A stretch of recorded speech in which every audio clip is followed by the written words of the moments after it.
Okay, that's weird how it took that long for the stream to actually start. Okay, can I just check my volume or rather, my sound. Okay. Oh, hello, Alex.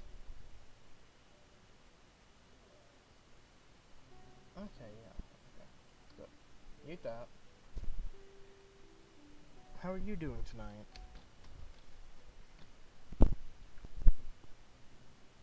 Okay. Close mixer over here.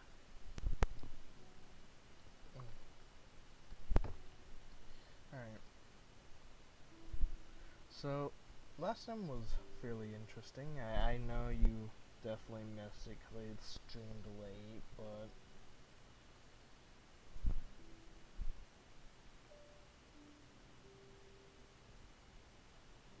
that's good. Yeah, I'm doing pretty good myself. I'm doing pretty good myself. Alright. So, here's like the most important thing from last time.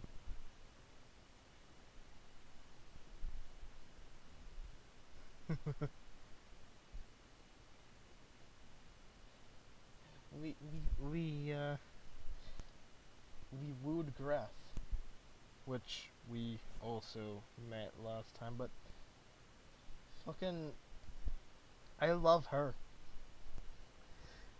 Hey Greth.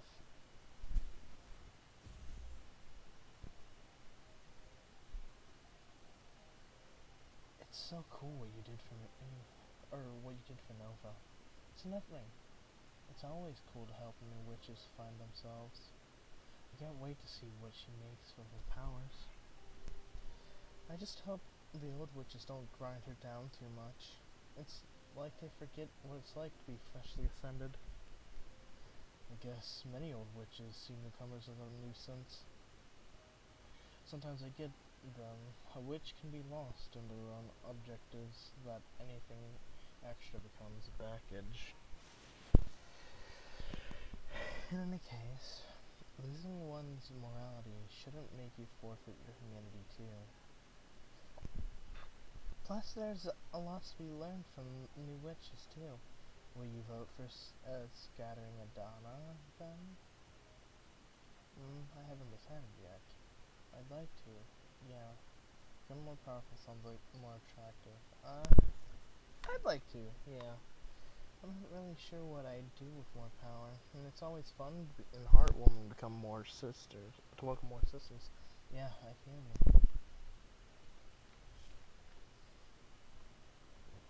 You dream about you're reading a book while watching your mother sew some cool patches on your sister's jacket. When she's done, she shows you the jacket and all the patches have eyes that blink looking at you. That's not creepy. That's not creepy at all. That's not creepy at all.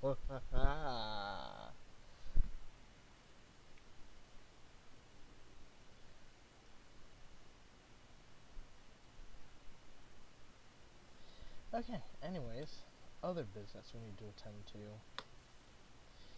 For the attention of Witch Fortuna, our college, Jasmine, our colleague, not college, our colleague Jasmine asked me to meet with you to explain the advantages of devouring Adana and becoming stronger as a group. This is an important matter, so let me know when I can visit at your earliest convenience. Faithfully, Juricia.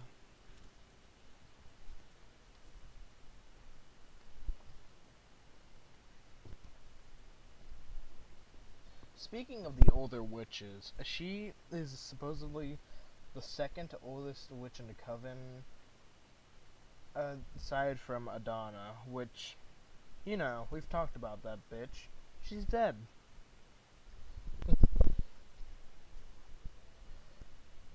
But, yeah, she's like the second eldest. Welcome. Thank you for coming. Thank you for having me. I'm not used to dealing with young witches, so first off, excuse me if I say something too blunt or out of place. Don't worry, that introduction was polite enough. Good. You need to vote for Jasmine. I don't care for her program, really. It's just imperative that we eat Adonis' corpse. Whoa, I thought you came by to do something convincing, not just order me around. We are inches away from unlocking a whole new dimension of understanding. There will always be time to open the gates for more witches. Who knows? It's possible that if we ascend higher, we can directly grant illumination to anyone. That'd be very convenient, huh? I can expose some pretty solid arguments, if I may. Be my guest. Do you mind if I summon a Fate Mancer's disc to calculate the chances of that our interests will align? Sure. Go ahead. Good. The first thing I want to use to demonstrate the advantages of harnessing power is a present. I learned that you craft your own cards using Arcana. With enough power, you can create your own, and not be limited to the ones found in a grimoire. Here. The Penitent One. The lone survivor of the Brotherhood of the Silent Sorrow, so named because those in Congression took a vow of silence as a form of penance. Interesting.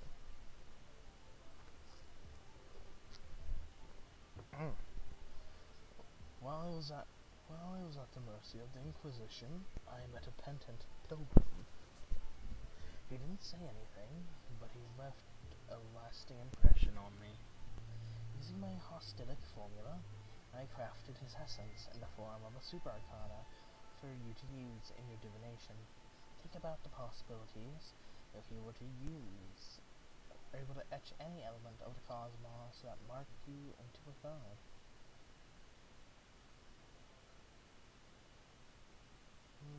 That would come in handy. Thank you. I'm aware that for someone as intelligent as you, flattery won't be enough to make up your mind. So next, allow me to make a demonstration of power. Oh, thrilling. What do you have in mind? Thanks to my understanding of hostilic formula, I made myself immune to fate. I'm sorry, I laughed. It sounds way too ludicrous. Then go ahead, read my fortune. Throw me your meanest card. It'll be my pleasure. But wait, my formula may damage your deck in the process. You sure you want to go through with it? Do your worst. I'm not scared. Very well, draw a card. I still need to ask you a question of sorts to effectively draw a card. And who knows, maybe you'll be surprised. I won't, but I'll play along. Is there a way for you to effectively access my fate? So you're basically challenging me, huh? I'm offering us both growth. Here we go. Come on, Wheel of Fortune. Emotional dance. A sign. You're going to destroy this card. Oh, no. You're going to destroy this card, I'm afraid so. But you are not immune to fate. You're not immune to fate, you're dispelling it. Isn't that the same?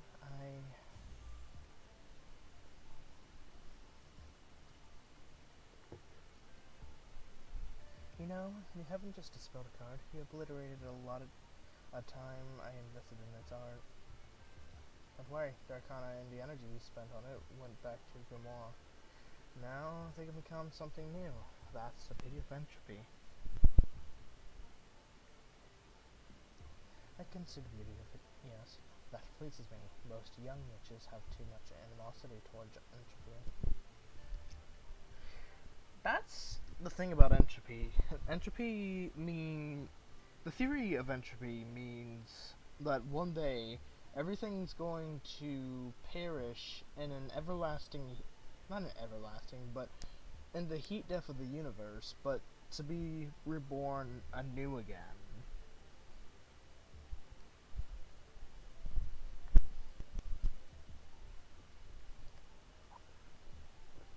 Which I do see beauty in that. Even if it seems like a terrible fate. Because, well, we'll never get to experience it or see it or the pain behind it. The idea, just the idea of everything being wiped away, cleansing the palette almost, to recreate everything. That idea in its own is interesting to me.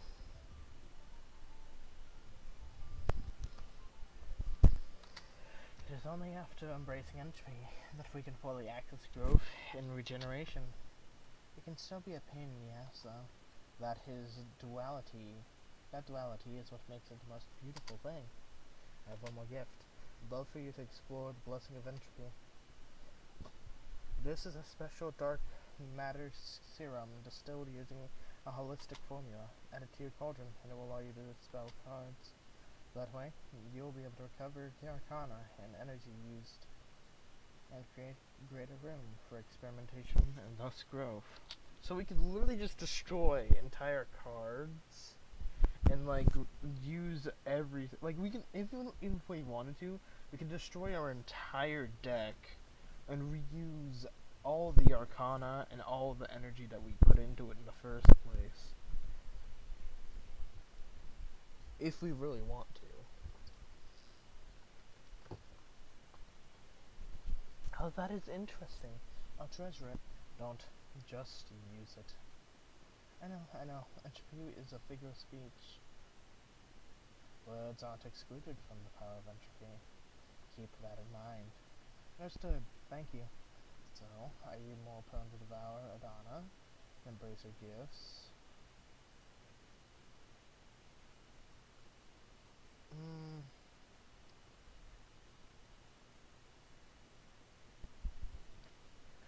I am, but I want more time. Need more time to think about it. It's a shame. Jasmine will be disappointed.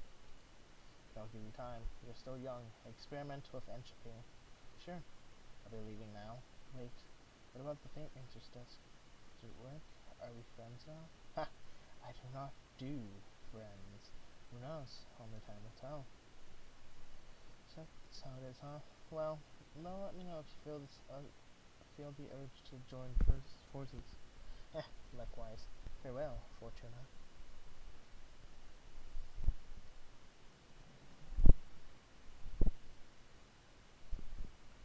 Quite the character of Lucid Drusia.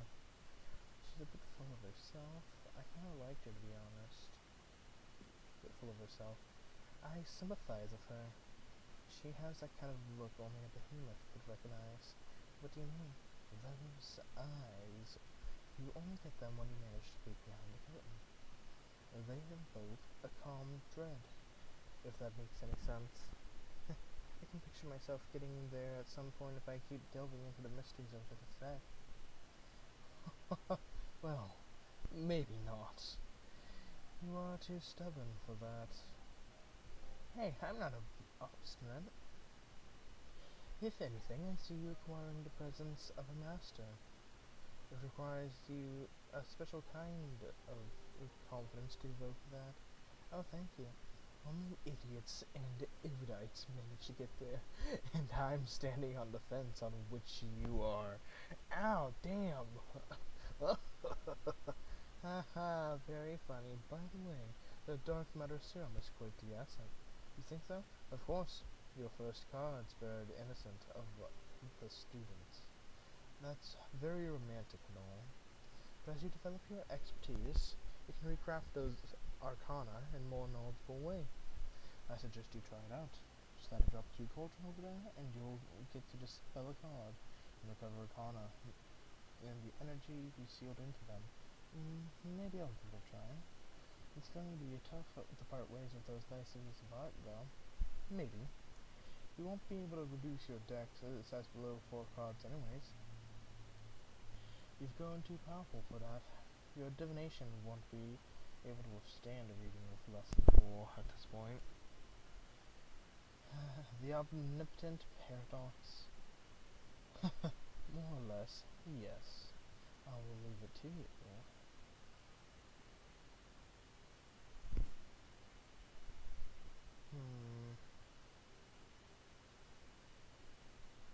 Before we do anything, I kind of want to check to see what we even would want to make. Or rather destroy.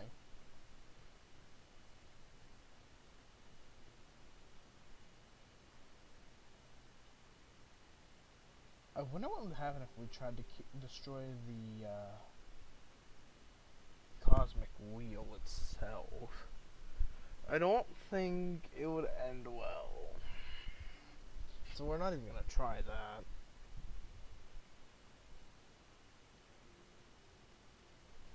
I think high alchemy might be the only one that I decide to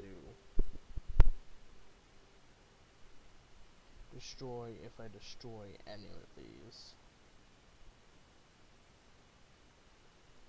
But as for now, actually I gotta recreate a card real quick because yeah, no, I do want that card back.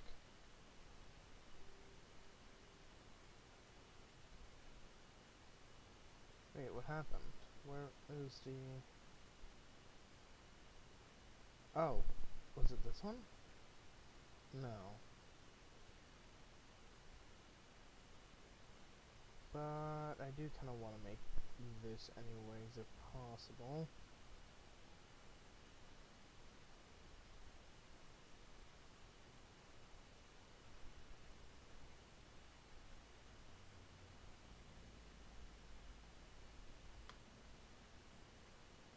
This seems to be fitting.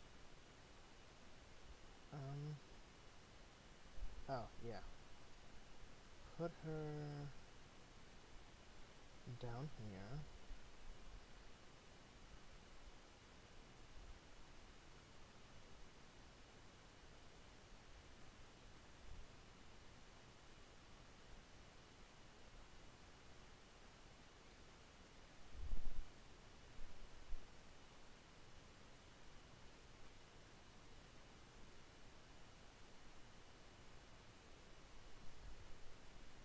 And we lift this up by one.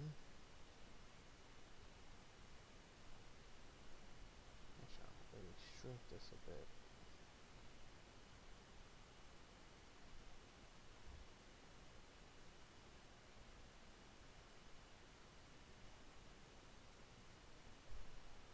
Up, up, right here.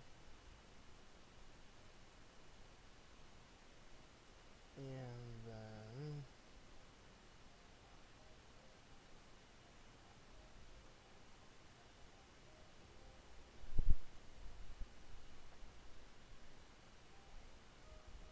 flip. No, not the box.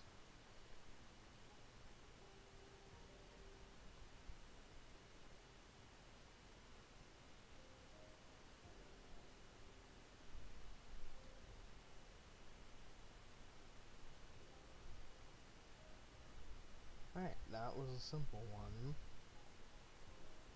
Let's do this little guy right here. So we have like...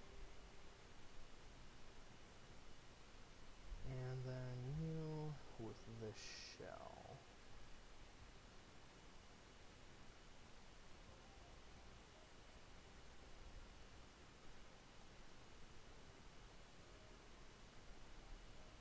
Over just a little bit. Same with you.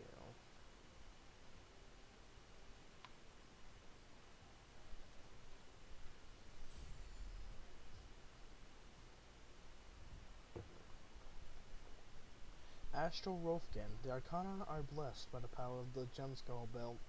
A figure of protection and support, authoritarian but fair. The seashells pour discovery into friends and foes alike. Guardian, ego, authority, support, success, and justice. Okay. I can't remember what exactly she destroyed.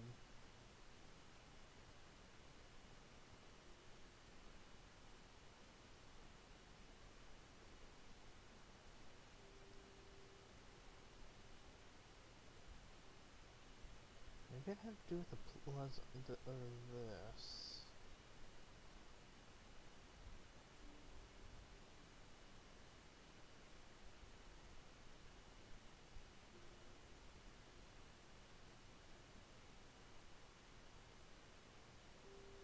I don't know.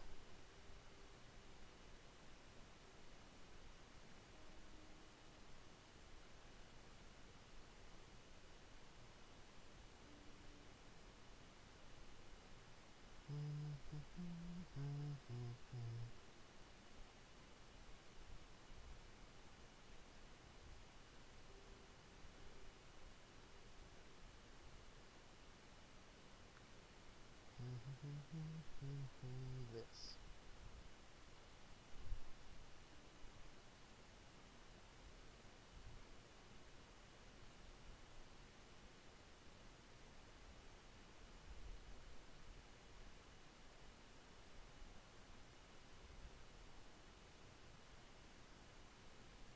Over here. This.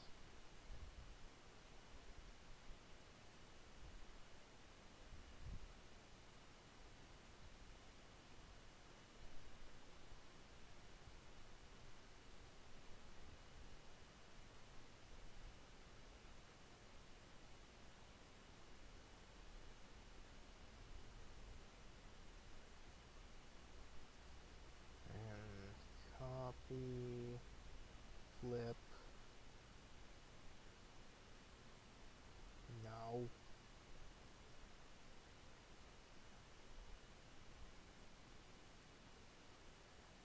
Behind. Okay.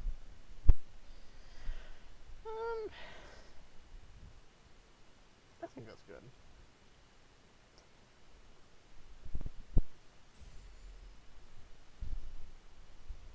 Gladius Breeze. The brewery grants a space for meditation. A magical harvest is meant to be shared. Harvests build communities. The Oracle only offers the strongest of seeds of a strain. The sacred cane blesses the landscape. Guide, discovery, determination, rightfulness, justice, support, and success. That's going to be all the cards we create for now. And let's go see what we got up here. Because I think that's Jasmine's familiar, if I'm correct.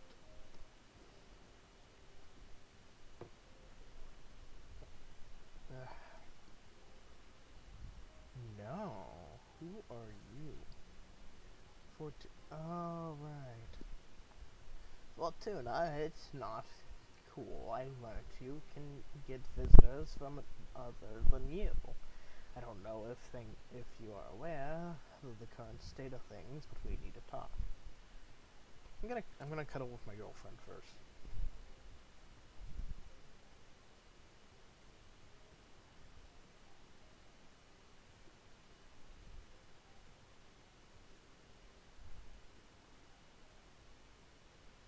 But yeah, we have like the same eye symbols on us as Abmar has on his body, like the same locations, which I was kind of trying to point out last time. Hey, Griff. I just like cuddling with her. Even like the one on the forehead too. What are you thinking? That Jaricia is quite a character. You bet. I've met with her several times in my search of meaning. I was pretty interested in her formulas, and my quest piqued her interest. Oh? I didn't know you had a working relationship. Not really. After a couple of conversations, it turned out our interests didn't align that well. I'm mostly interested in the why, and she's focused on the how. Her formulas allowed me to exploit my thought temples, but Jaricia didn't have time for my questions. She low-key called my mission childish. Jaricia's quite full of herself, yeah, with all that you don't know what I've been through. Yeah. I heard she spent a decade trapped in the dungeons of the Inquisition of the Shistodia.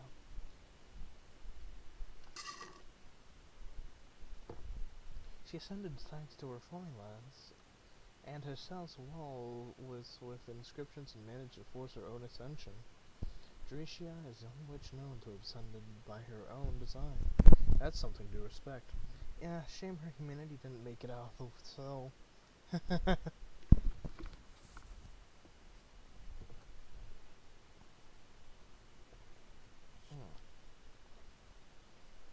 Our Jinx Club. You meet with your long-lost father at the highest room of the lighthouse. He is wearing a golden mask.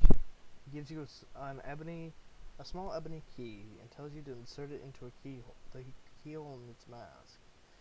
You do so, and discover your father has no face, but a tiny waterfall that floods the entire room.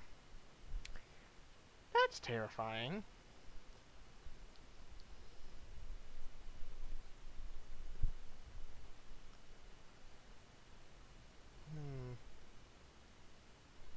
Okay, so I thought so.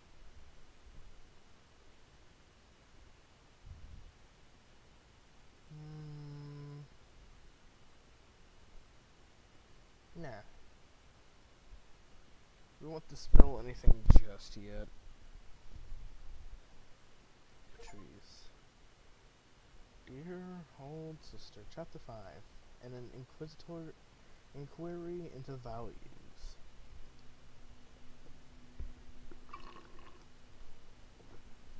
Things weren't as easy as you have them right now. When I was about the age of little Michael here, I was already working. What did you do, Grandma? I spent most of my childhood helping my mom sew clothes for the farmers. I wish I had a job already. I hate school, and my allowance is miserable. You make more from your allowance than I made sewing clothes. I got paid 30 cents apiece.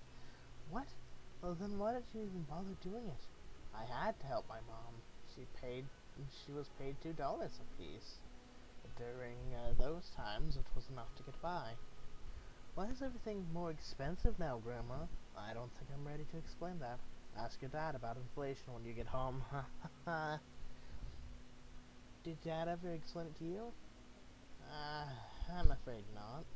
My dad died in the war in Spain.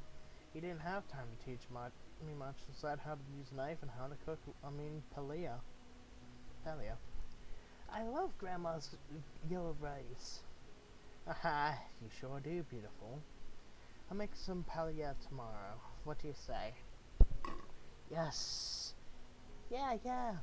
Why did you come to America, Yaya? First of all, this is not America. These are the United States. Okay, why did you come to the U.S.? A few years ago, my dad was killed. A couple of years after my dad was killed, my mom had to flee to France with me and your auntie, Fortuna, to escape from the fascists. So then we moved to the U.S.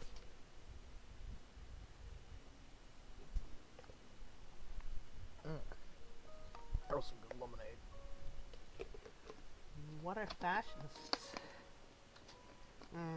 Very mean people who don't like anyone who thinks differently from them, or simply is different. Are there any fascists in the U.S.? Too many, I'd say. Oh no, what are we going to do, Grandma? Don't worry, I'll protect you all. Yeah, tell us more stories about Aunt Fortuna. You know, this is the perfect place for it. Since it was on this very beach, I saw your aunt for the last time. Is it where she died? I told you 1,000 times, your Aunt Fortuna didn't die. She went to live in the stars. Come on, Yaya, I'm old enough already. But it is true. We drove here on a beautiful summer night. Just the two of us and our friend Eva. I love Eva, she gives me candy. Yeah, Eva's always been a sweetheart. Fortuna made a delicious pizza, and we opened a nice bottle of grape juice. Wine. Yes, wine, Maria Fortuna. I want wine. That night, there was a beautiful meteor shower, so the three of us made a wish. I asked for my sister to be happy. She she wasn't happy. She had a good life here, but she needed more. Your your auntie is magical. She always had special powers. Then this world wasn't ready for all she had to give. Out of the blue, she said, "I want to be a witch." I'm scared. Shh, Michael. Oh, it's alright. She's a good witch. Then she got up and started walking to the sea. The stars fell upon her from the sky, but also rose to embrace her from the bottom of the ocean. She walked until she disappeared into the water. She drowned then. Now, she went to live in the stars. Don't make me repeat myself. Her body was never found, so she didn't drown. She's in a magical place now, watching over us. Why doesn't she come visit us? That I do not know, sweetheart.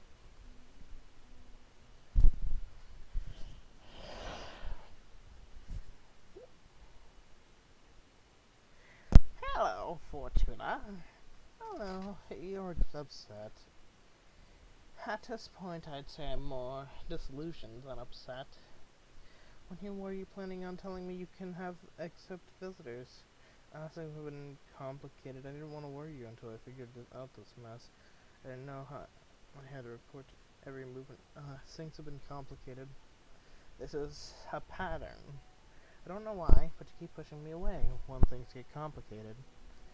What do I need to do for you to let your big sister in? Have I ever failed you? Patrice, come on, I've explained this to you many times already. You're in. It's just that I don't like to be saved. And you're always too quick to make my own problems your own. I want you to be my friend, not my mom. Although, not even our mom intruded as much as you do. Oh, I know. What do you think who do you think changed your diapers and took you to school? Not this again. Listen, it's been 2 centuries since I last saw you. Why don't we skip this part and get to the tense and chordal conversation? Fine. How's work? Oh, keeping up with the thrilling life of the archivist. Why don't you switch jobs if you find it so dull? No, I mean it. At first, I took it because I needed to come to terms with this new reality you dragged me into. But now, I'm hooked. Occult sciences, actual occult, not Earth's esotericism, are so stimulating. Feels like picking reality apart, like I'm on the verge of scientific breakthrough every day. I'm this close to start writing my own treatise. I'm eager to blow some witches' minds about the reframing of the occult I'm thinking of. Whoa, that thing's exciting. Alright. Will you read it? Of course. You don't need to ask. Well, you didn't read a single novel of mine back when we were mortals. I'm not as interested in lesbian pulp novels as I am occult stuff. Fair enough, I guess. How's Juliet doing? You still together? No, that had to end. We broke up about 50 years ago. What happened? She went and joined the arbitrage offered willingly. Can you believe it? Whoa, why'd you do that? She was overwhelmed by what being a witch implies. All that freedom, directionlessness. She depended a lot on me to decide how to use her time, but I'm not the kind of person to become anyone's conductor.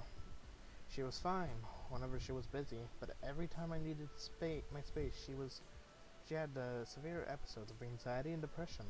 She knew she was hurting us both, so in the end, her solution was to forgo her freedom. From what she's told to me in her letters, becoming an arbiter gave her a mission and a purpose. What a shame. Well, whatever works, I guess. Existential dread is a widespread disease among witches. The irony of immortality. Are you still checking up on your descendants? Nah, I got bored a couple generations ago. It was important to me to veil over Maria, Fortuna, Eric, Michael, and the rest. And I got generally curious about how they raised their children. What became of them all? I don't know. The ego trip of witnessing one's legacy. But at some point, I lost the meeting. It just became voyeurism, watching strangers go about their lives. They stopped talking about you, huh? Shut up. I know you too well, prick. What about you? What have you done this time? What are you implying?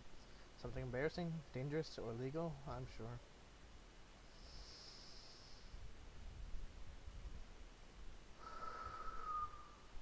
It's our sister.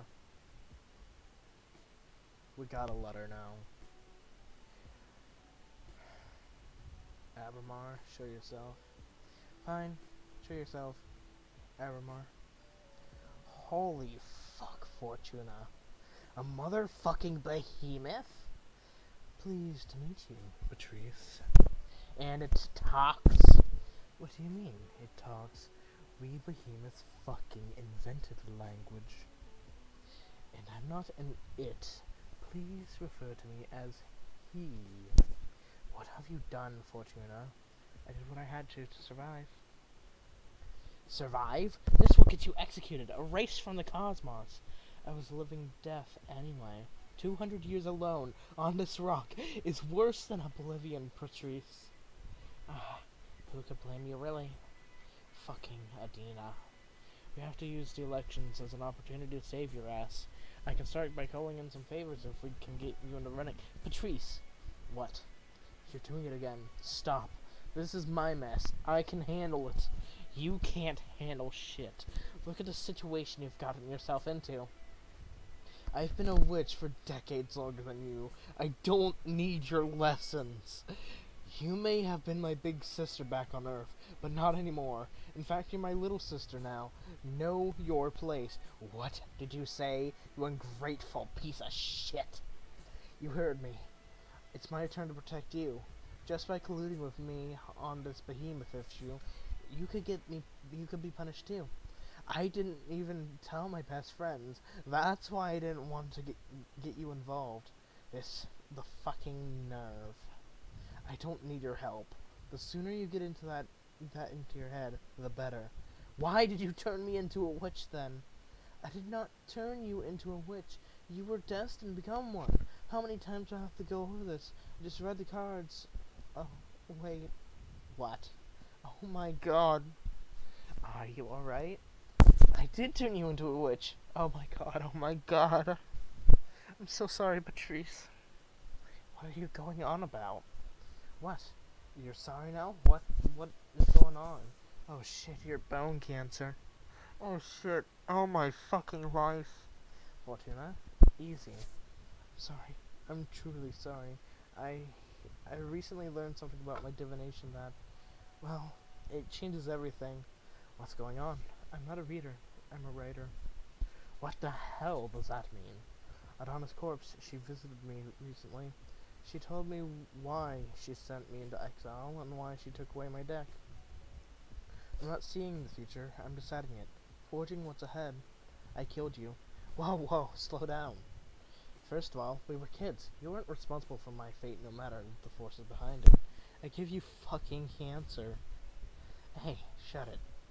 I had a great life. If not cancer, it would have been a truck, or the aftermath of all the drugs I did. I did not hold you accountable for any of that.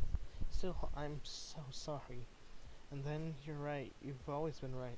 I turned you into a witch. I couldn't bear you dying, and I dragged your soul into space. Well, I do hold you accountable for that. Not that I hate it being a witch. It beats eternal slumber. However, you owe me.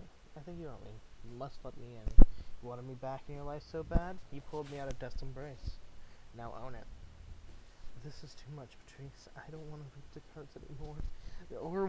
The responsibility is overwhelming. Listen. I see how your powers present quite an ethical conundrum, but we're not on Earth anymore. I haven't met a single witch that isn't fucking overpowered and exploiting her abilities to satisfy her ambitions. You're like a super witch, so what? Use your powers to do whatever good or whatever. I don't know, Patrice. Moreover, I believe you should act on it, like that spider guy that Eva liked. Spider-Man! Having great power and not using it is irresponsible. It doesn't go like that, no? Well, you get me. But where do I draw the line?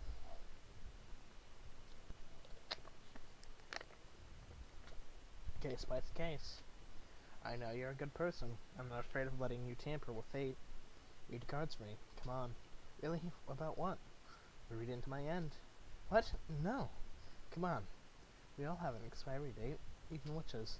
Write me a beautiful death. Patrice. You know, being aware of how I was meant to die gave me superpowers back when I was immortal. It was weird. I missed that powerful dread. Please, Fortuna, grant me illumination once again.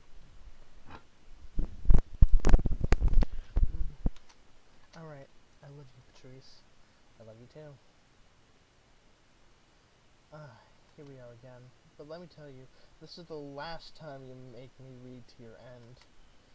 You get reincarnated or whatever, you deal with the pain of being alive like the rest of us. Deal. Wait. How does this new deck of yours work? For you it's going to be the same, mechanically speaking. It's just like tarot. But I crafted the deck myself, capturing arcana in the cards. So I can fine-tune my style of divination, and I don't need to be so dependent on the classic tarot symbols. Wow. Cool. Okay, show me what you got. Show me what you got. Astral Wolfkin. Guardian, Ego, Authority, Sport, Success, and Justice. You will send one more time. You will become a goddess of inspiration, and you will only be able to interact with this plane through signs and revelations. You get to witness the end of this universe and perish along with whoever remains in existence at the end of it all.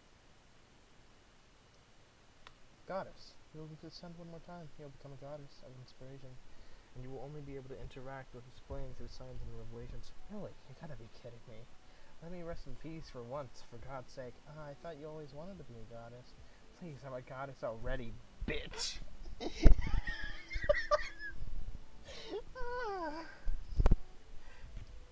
I know. Can you change it? I'm sorry, it doesn't work that way. The cards let me access a selection of possible futures, and I scry through them. Can you see how much time I have left? Nope, I'm sorry. But if it didn't come up in the reading, then it's not going to happen anytime soon. Well, that'll have to do then. So what do you think of my new deck? It's pretty cool. Yeah. I was a bit fed up with tarot, to be honest. Yeah, me too, now that I think about it. It'll take more time to get bored of these cards since I can keep producing new ones. Illustrations, do you make them yourselves? They're pretty cool. I compose them with existing arcana, but they leave a lot of room for creativity. I don't know, it's fun. I bet you're having a good time. Okay, we've dealt with my own demise. What do you say you focus on avoiding yours now? Here we go again. Fine. What do you have in mind? I want you to run for the leader. What? No. I'm deadly serious. When I learned that Adam died and the Coven needed a new leader, I automatically thought of you. Your divination makes you the perfect candidate. That's why it pissed me off extra to cover that you receive visitors this late. You've already lost a lot of time that you could have put into preparing your campaign.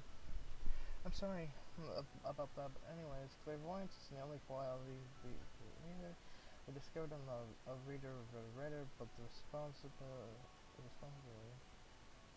Elia and Jasmine are already running, so they can call dibs on East as the seat or what?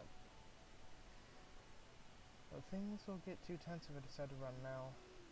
They'll have to deal with it. For God's sake, we're all centuries old. I demand a certain degree of maturity of all of us. You have exactly the same right to run for leader. That's fine and all, but I already told Delia I'd help her become the next leader. What a pity. Let's hope she takes it well when you tell her you're running for leader yourself. She'll be angry about 5 minutes, but it'll be okay. Because if we take leader, Abramar gets his front seat. She'll be angry for about 5 minutes, but it'll be okay. Perfect. Game's on. You're gonna make a great leader. Trust me. You're not the first one to tell me I'd make a great leader. You're gonna make me believe I should do it. You should. You must. I'll help you. First order of business is to define the program. I'm gonna do some scouting and come back with a picture of the current political landscape. Then we can decide where we stand on the hottest topics. Okay, it's all moving so fast. Don't worry, I'll make it easy for you. See you in a bit. Get your deck in order, relax a bit, and I will set everything in motion when I come back. Cool, see you later. Bye.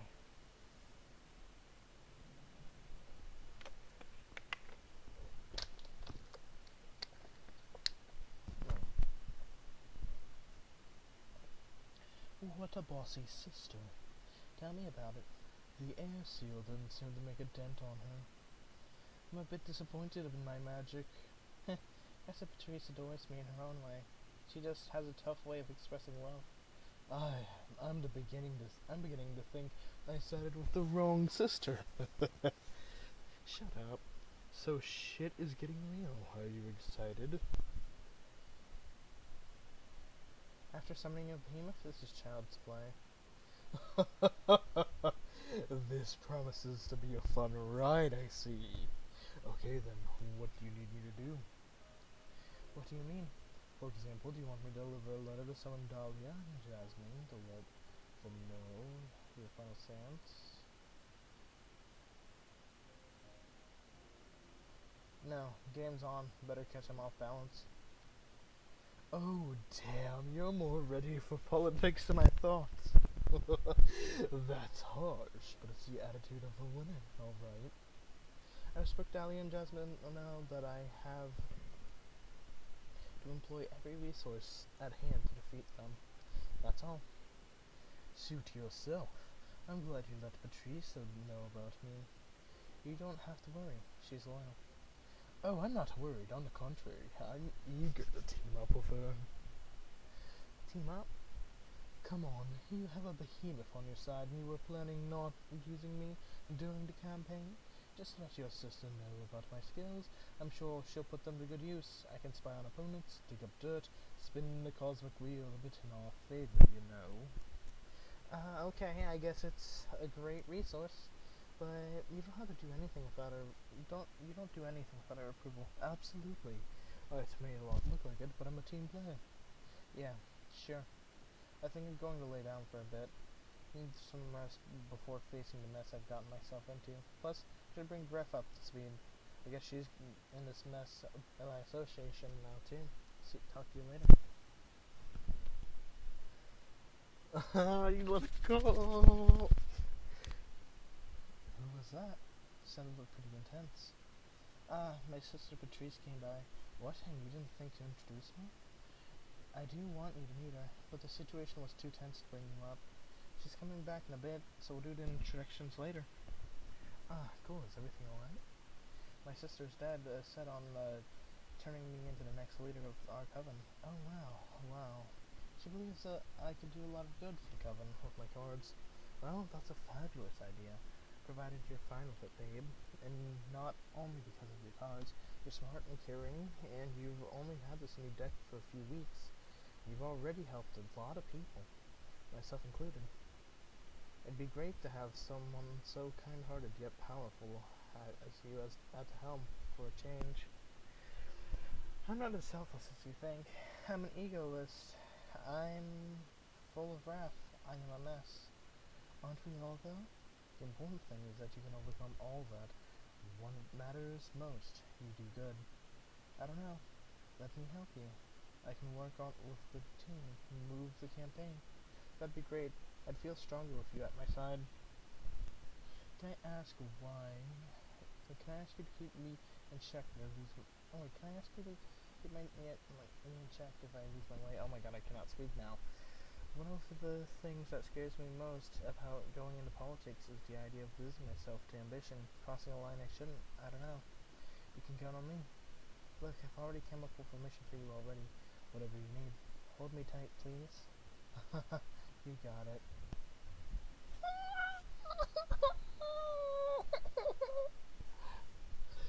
You dreamt about you were flying a plane made of seashells and colorful feathers. You land inside a frozen volcano and pick up some rocks to install into your ship that make it fly faster. Then you race against the wind spirits and can't stop laughing. The fuck?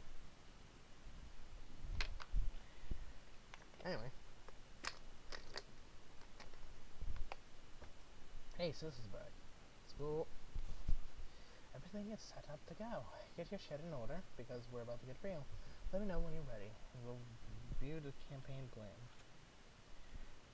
What do you think? Should we toss a few cards in the cauldron, just to thin out the deck a bit?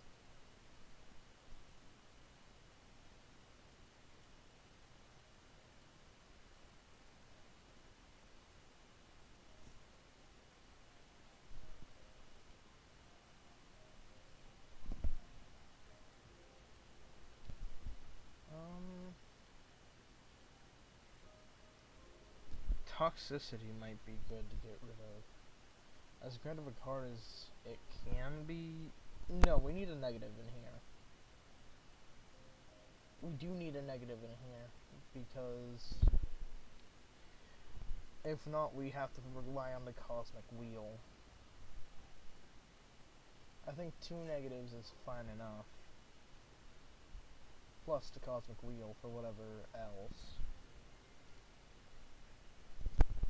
Because if we need anything to go negative for somebody, we do need those negatives.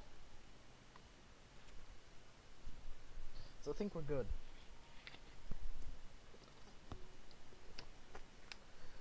How are you? Fine, relaxed, ready, focused, excited, eager to start. Ready, focused. Good. Hold on to that fuel. Did you meet with Dahlia and Jasmine? No. How come? I wanted to catch them off balance. Whoa, I didn't think you had it in you. But that's good news for the race, I guess. Okay, allow me to give you the rundown of what's ahead. We have to define a program and plan. First, we'll analyze our opponents and interview you to see where we stand on the main issues. Then, we'll sketch and review the program. Once we get something solid, we'll form a team and schedule some campaign actions and get the ball rolling. The date for the election in Congress hasn't been decided yet, but we're against the clock as of now. All clear? Yes. Good. First of all, did someone tell you about the 5 pillars of the Coven? You know, judgment, law enforcement, forbidden arts, mortal affairs, and witch duties. Do you need me to explain them to you? Heard them, but please explain to me again, please. Thorough. That's good. Here's the deal. There are 5 key directives that keep our Coven's cogs churning. As I said, judgment, law, enforcement, forbidden arts, mortal affairs, and witch duties. Make good note of them. Judgment is about how we deal with conflicts. The Coven.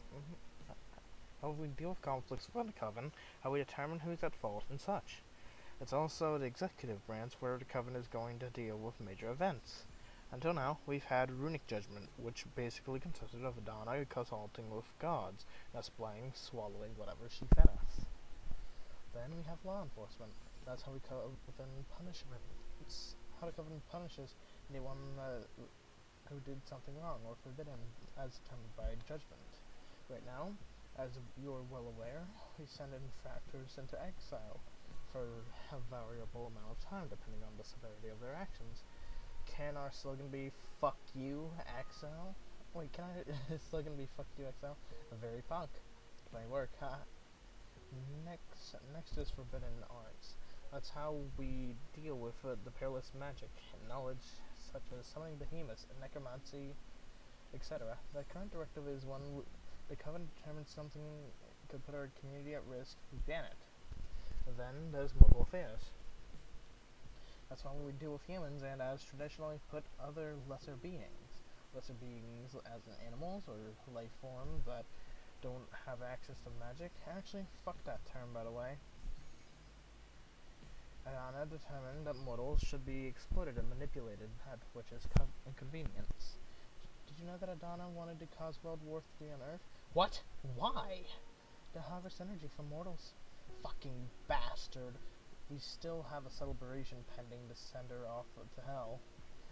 You bet. Last but not least, there's witch duties. That defines what obligations members have to the Coven. Right now we have those obnoxious quarterly controls Adana imposed on us to check on our progress. You skip them thanks to Exile, but damn if they haven't been a pain in the ass. Also, should a witch fail to deliver, they'll eventually lose their membership. Imagine the strain that's put on many of our sisters. I would have gladly done my homework in exchange for freedom, though. I know, but still. Luckily, the controls are suspended until elections, and many of us are hoping they will be cancelled forever. Nice. That's all 5 of them, right? Yes. These elections, there's an additional critical point to race. What to do with Adana's corpse? Oh, right. The Covenant is divided between devouring her, making her, the 100 members that we have right now more powerful, or scattering her remains throughout the cosmos with more witches can ascend, making the Covenant more diverse. But if not, what's your stance on that? I do not have a strong opinion on it. I'm fine with either becoming more powerful or welcoming more witches. Make no mistake, it's one of the hottest topics from these elections, so whatever you choose, be ready for a storm. Understood. Internalize these issues. Take your time. Let me know when you're ready to continue. Done? Done. Good. Let's start dissecting our rivals then. Who do you want to start with? Dahlia. Understood. Dahlia is not from Earth. On our home planet, politics have evolved and twisted more than anywhere else on the explored universe. She comes from the demonic desert lands, where matriarchy-based warlordism and chieftainship are a primary form of organization, even nowadays.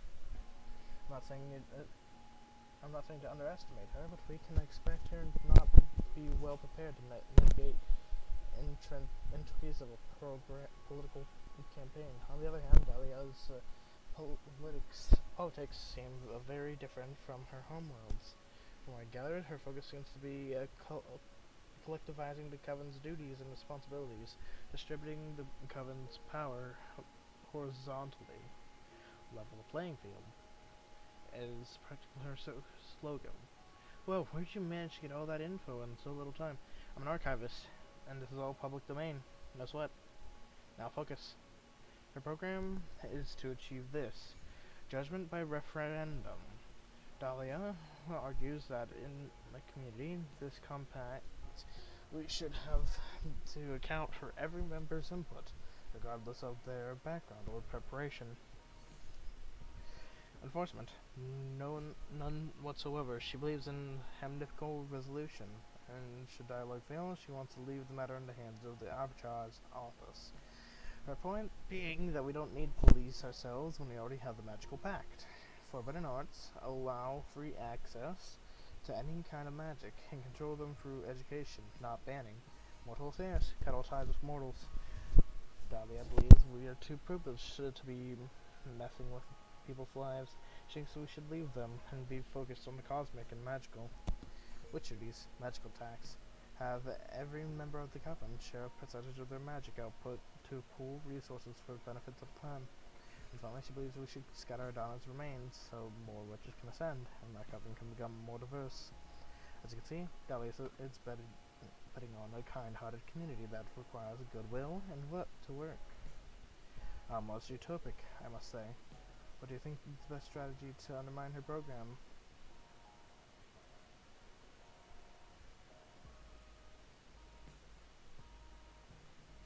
Point out the failure of communism on Earth.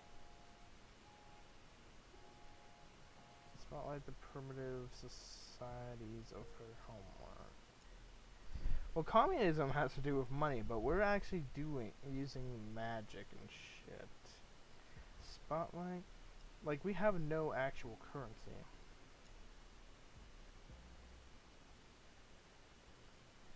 Horizontalism will make us slow and clumsy.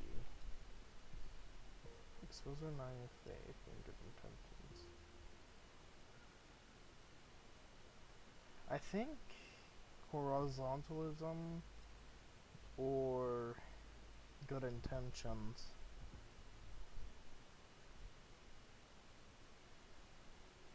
horizontalism. A bit of an authoritarian stance. Maybe it'll work if we offer a powerful alternative. It'll work. When you come up with a powerful structure smart enough to overcome the illusion of horizontalism. Okay, now let's capitalize on your intimate knowledge about your rival. What'd you say Dahlia's strongest point? Her charisma.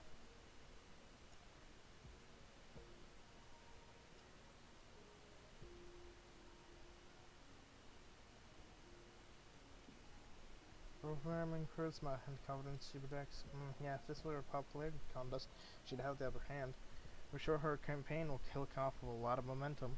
We can't hope to defeat her on any revolutionary grounds. We'll have to play on your intelligence and mysticism to get the bite of the cake. Alright, what about her weakness? What is Dahlia's most critical flaw? Impatient. Very green when it comes to debating politics or philosophy. She's very radical, lacks diplomacy.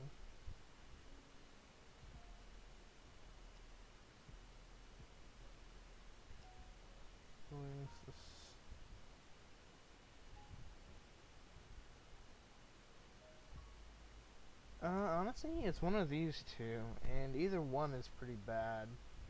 Let's say astute. Is that an invitation to play dirty?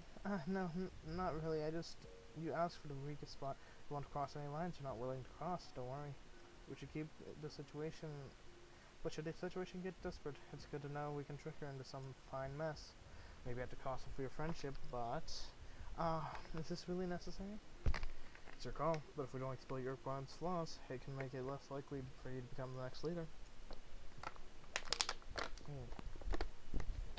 Politics are ugly, I know. But also let me tell you, you should expect the same from your rivals. Friends or not, I'm sure they won't be pulling any punches. Be ready. I'm already regretting this, but sure, whatever, I'll handle it. Shall we go over Jasmine now? Yeah, sure.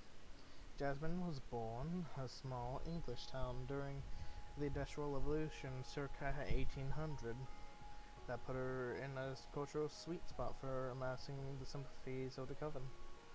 She's a young witch, in the eyes of the eldest medieval and ancient witches, but not so alien as us contemporary witches with our world wars, TV, internet, and other global lunacies. Jasmine gets along with us, but also is part of the last descent generation, according to what most conservative witches. Her politics are a liberal revision of Adana's, removing the most tyrannical mechanisms for reducing punishment and responsibilities. That will maintain status quo, but more room for individualism and personal expertise, free from so many duties and fear of failure. Her program is to achieve this. Judgment will be formed by a quorum of the four eldest witches, in agreement with the leader. That is the sweetest candy of her program for the old lot. Enforcement will work with a system of strikes. She hasn't specified how many yet, but should a witch accumulate enough warnings, she will be expelled from the coven. Way less radical than exile, and the worst case scenario is the freedom to start anew elsewhere. Regarding forbidden art, she won't change a thing. Anything deemed dangerous by the eldest witches will be banned. Then, mortal affairs, Jasmine proposes a model for protection and guidance. What is good for humanity? I think we should protect them from, well, that will be determined by the quorum of the eldest. Lastly, for the witch duties, she proposes a policy of no vigilance. Jasmine argues that we should trust every sister that will have the coven's interest in mind, and that there's no need to evaluate or impose any duties or member. Finally, of course, regarding the topic, Jasmine wants the coven to devour Adana's corpse, so we all become more powerful. Take a minute, internalize Jasmine's program. Sure. Done? Done. Sure, perfect. Tell me now, what do you think is best trained to undermine the program?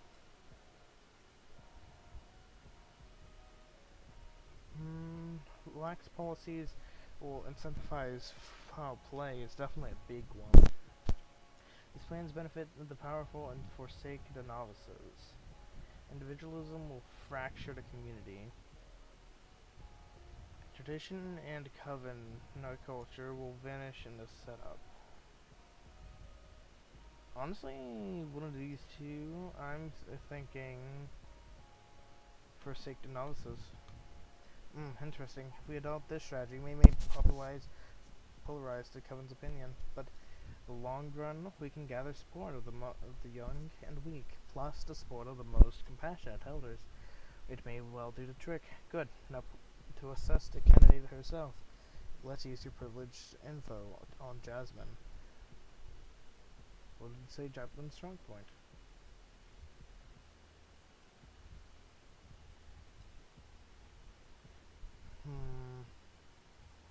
Her charming mother-like aura. Right, a mother figure would become the prom queen of this race. Many voters decide based on instinct rather than analysis, and Jasmine's persona promises to be an excellent caretaker for the lot of us. We need to expose her ugly sides to distort those motherly attributes, not to her flaws. What you say Jasmine's weakness point is anxiety. She gets stressed easily. Envy. Her compassion. Vanity. She worries too much about easy to intimidate. Anxiety. Oh, that's really easy to exploit. Good. That's a flaw that will trigger the most automatically just by competing for leadership. We can push her buttons so she loses focus and messes up. I feel bad doing this. Toughen up, Fortuna. Her advisors will be doing the same about you, no doubt. Plus, these are emergency resources. If we play our cards right, we can hope for a clean victory. Focus on bringing the best game, and I won't have to push any ugly buttons. Talk about pressure. Alright, now for the third candidate. What? There's more? Of course. No one told you? No, who is it? No one truly thinks she poses any threat to Dahlia or Jasmine, but she is a candidate nonetheless. We should study her. I believe this dark horse has a chance of surprising us all. Tell me who it is already, come on. Capressa, the historian witch. The eldest witch in our coven. She precedes even Adana. Capressa is originally from Earth, but ascended way before humanity started even writing. She has an infallible memory. All events get registered inside her tree rings. We've worked together many times at the Coven's archives. It's a never-ending enterprise to register all her knowledge on paper. Thing is, she's always played a secondary role in the Coven, just supporting us with her wisdom. But apparently Capressa isn't a fan of change, isn't happy with the direction Jasmine or Dahlia went to take the Coven. So, for the first time, she's running for leader. Her program is easy to sum up. She wants to keep things exactly how Adana left them. Moreover, she advocates for preserving Adana's corpse for some sort of oracle, to keep using her as a channel to consult with the gods and set the direction for the Coven. Alright, I will be right back.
Interesting. Wow, fuck Caprisa. Wow, fuck Caprisa. Fuck our program in any case. Fuck Caprisa personally, and she is very kind and helpful.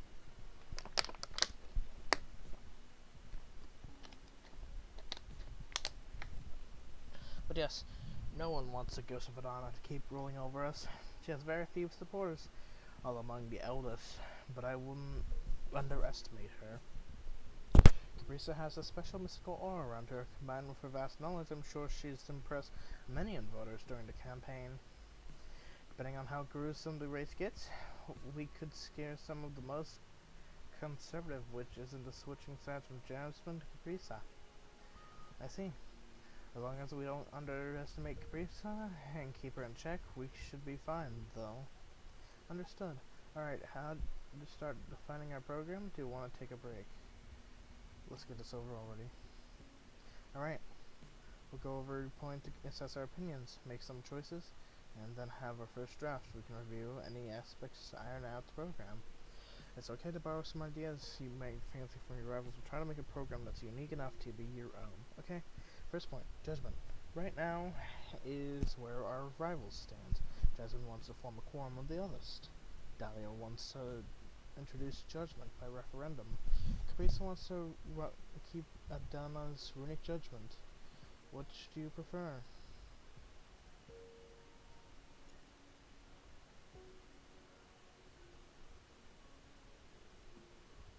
There is another option to advantage Covenant, something fair but effective.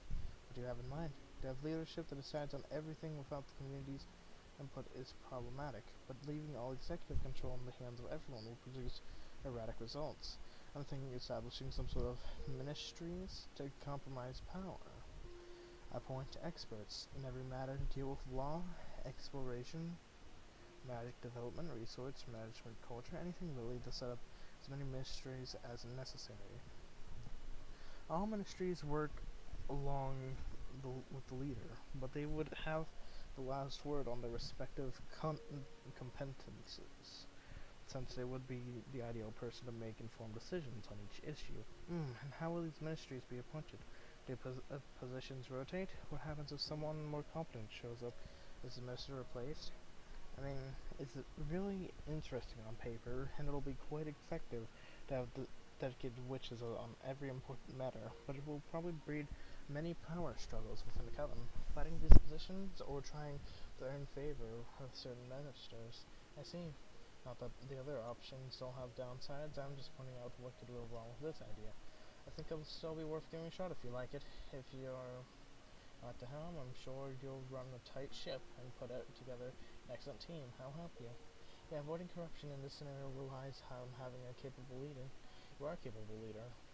I think you're ready to deal with any kind of judgment system you can decide to go with. So, having said that, what type of judgment do you prefer?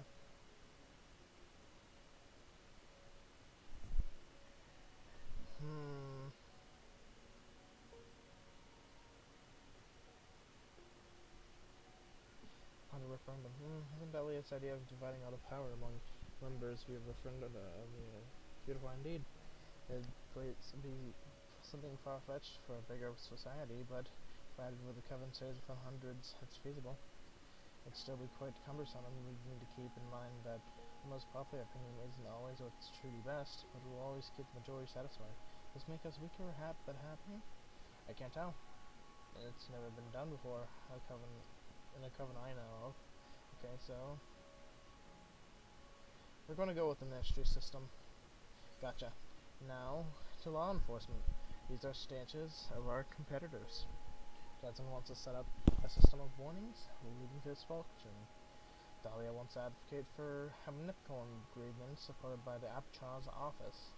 Caprisa wants to exile as punishment. What is your... Okay, let's ponder. You might have troubled feelings towards punishment as a method of enforcing the law. It keeps law and order in fear. It keeps law and order through fear, but we can't expect everyone to behave. Isn't there a way to make punishment constructive? Constructive how? Some bad witches to detention and do magical studies? No, but hey, that might be an idea. What about community service? Elaborate. Instead of expelling members, or God's forbid, sending them to exile, we could set up a system assigning hours of community service depending on how severity of the infraction, tending to other witches' gardens, harvesting magic for coven, uh, helping explorers, whatever it is needed, truly. We could pull that off, yeah. I don't know if it'll look childish or weaken the eyes of some witches. Will benefit the community in the long term run, definitely. Alright.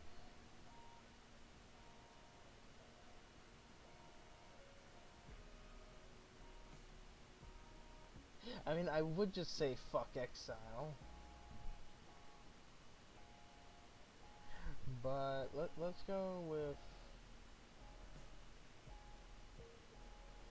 community service. Understood. Next is Forbidden Arts. These are the stances for competitors. Jasmine and Perseus want to continue banning whatever they deem dangerous. Dahlia wants to keep for free access to any kind of magic, but enforce education so we all know what we're dealing with. How do you want to go about dealing with those arts? There must be some middle ground between banning and free access. Some summonings or spells can save lives. They can even protect us from major evils. There's something to achieve with a careful application of some of the forbidden arts, so what about extending permits? Make it so a witch can apply to have access to certain spells or rituals, and if the coven deems the applicant's purpose and aptitude appropriate, allow them to make use of them. That's an interesting compromise. You know more about the forbidden arts than I do, so I'll go with whatever you think is better. So it's definitely either free access or it's a waste of our coven can't benefit from some of the most powerful arts, even if they're dangerous. Maybe we shouldn't go grant access instantly, but we should open them up gradually as we educate our members to on the implications and responsibilities of each spell. It's a bit risky, but it'll make us way stronger in the long run. Maybe. I'm not as well versed in this topic, so trust your judgment. So it's either it's one of these two. I know that. Because fuck banning, because we will get actually screwed over for that since, again, Abramar.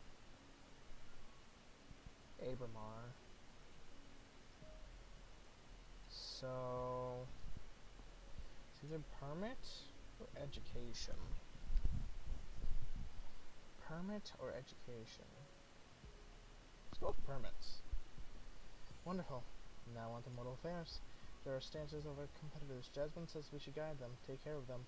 Dahlia proposes cutting all ties. She believes that we shouldn't abuse our privilege over them and just let them be. Caprisa wants to continue exploiting them for our benefit. What's your stance on mortal affairs? It's either guidance or whatever we get else. What else could we do about a relationship with mortals? I don't know. If we want to propose an alternative for our program, it should be something drastically different. Just some iteration on our rivals' ideals would be uninspired or derivative. What about this? We revealed the existence of witches to mortals. Whoa, coming out strong. What's your angle? For whatever decision we make regarding mortals will be more morally gray, since they don't know about us. What I propose here is simple concept, truth. It will definitely steer some chaos at the beginning.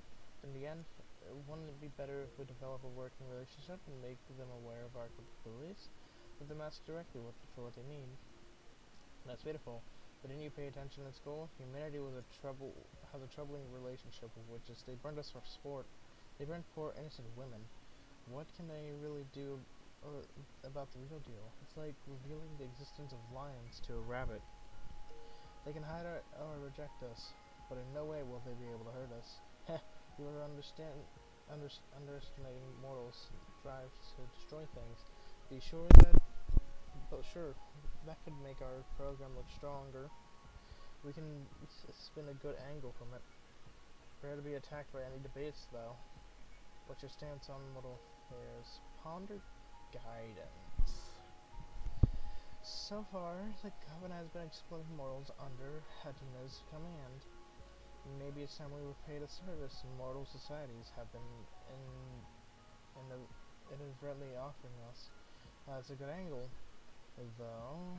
taking care of them entails many responsibilities as well as needing time and resources. We'll be giving up some of our covenant's momentum to charity. That it's not necessarily bad, it's something to bear in mind if we choose this option. I see. No. Let's go for reveal our existence. Roger that. Let's talk about witch duties. These are the stances of our competitors. Jasmine advocates freedom and trust for believing in every witch will always have the Covenant's best interest in mind. Talia wants to introduce some sort of magical tax, have every common witch share some of the magic output for the common projects. Caprisa wants to keep Adana's quarterly controls. What are we going to do with witch duties? Go with a new option. There must be another way to make our coven stronger without abusing our members, and without degrading the spirit of being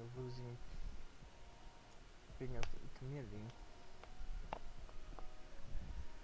In all the years you've spent in this coven, what would you say has bring your A game most? Demand, inspiration, sharing resources. Oh, I know, mentorship. My mentor Eunicia has been a cornerstone in my development as a witch. Would you say we institute mentorship program? That's a great idea. Right now, one of the most pressing issues within our coven is the power gap between novices and elders. It'll help tighten the relationship between generations of witches too. I like it, but this idea will be way better received among novices than elders. Old witches won't be really getting anything out of the idea of this deal, so it'll be tough to sell for the less charitable conservatives. A mentorship is something that requires a lot of time and work, so it'll get in the way of many of the elders' plans. You yourself will be forced to take on some apprentices. Think what they'll mean for your lifestyle. I see. What are we going to do about witch duties?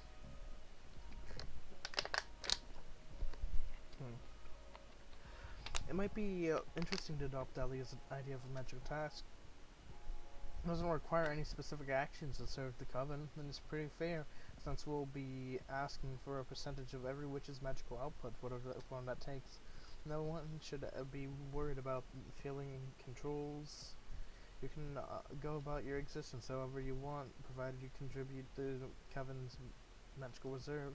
It'll also open a door for us to attempt some ambitious projects, since that much energy from so many witches will be a tremendous asset to work with. It'll drag down personal development, though. Our sisters are used to having their full magical reserves and to invest in their personal enterprises. So in the end, it's a matter of putting collectivism over individualism. Having said that, what are we going to do about witch duties? Mentorship. I think. Yeah, no, let's go with mentorship. And finally, we have the issue to do with Adana's corpse. These are the stances of our competitors. Jasmine wants the coven to devour her corpse. That way we will absorb all her magic and become considerably more powerful. Dahlia wants to scatter her brains and give them back to the cosmos. That way, more witches will be able to defend, and we'll be able to become more numerous and diverse. Caprisa wants to conserve Adana's corpse. Consult with her and keep using her as a channel to talk with gods. What if, nah, that's too much. Spit it up. We're brainstorming here. A wild idea could lead to something interesting.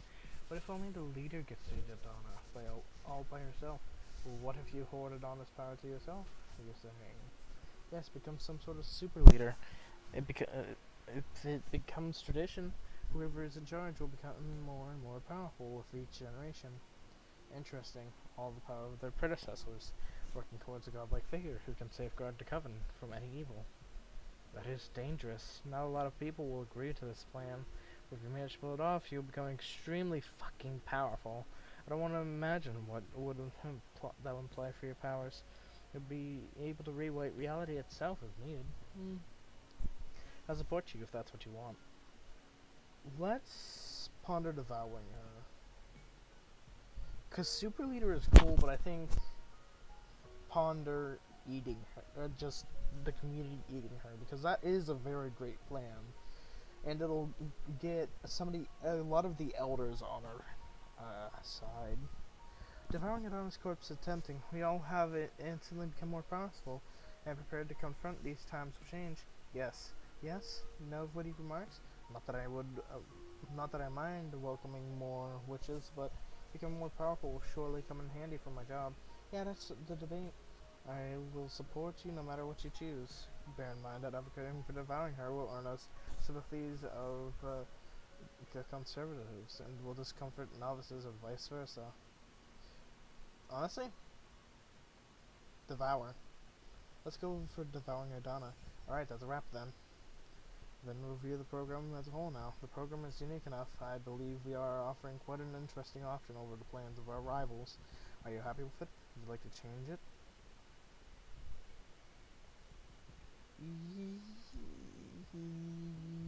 Yes. I mean, if we institute taxes and devour, then people can actually kind of be happy about that, but nah.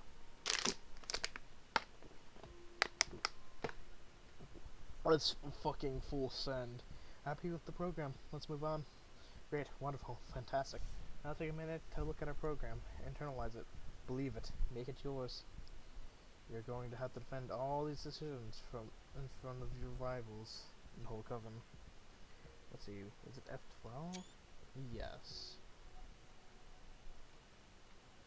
So that should screenshot in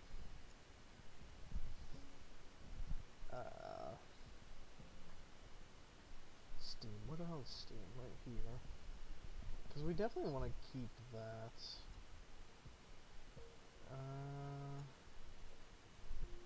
Where is... View my profile.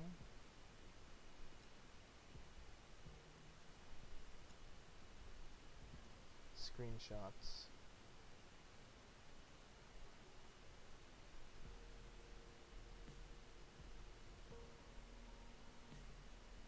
Okay.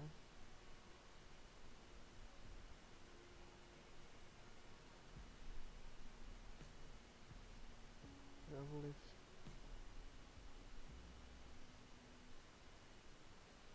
So wait, did it appear in my screenshots then? Hold up.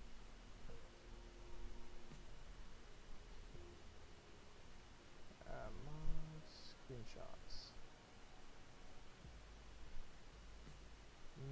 No.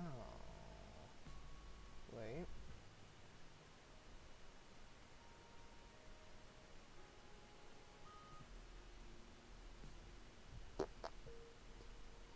No. Alright, hold up.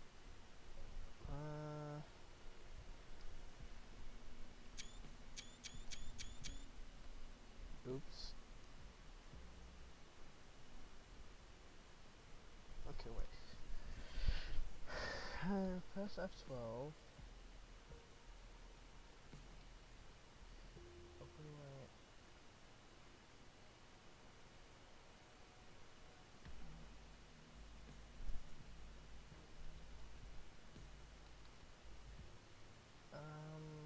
Yeah, but where is...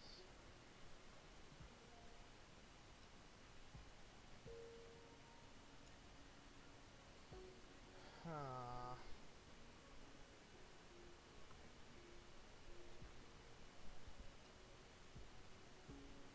I don't exactly know how to... Okay, what if I... F11, was it? Okay, can't go out of full screen. Or full screen. Shit.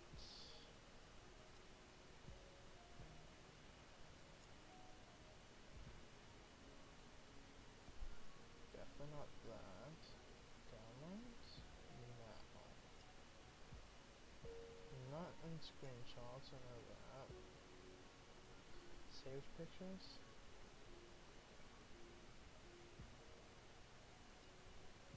No.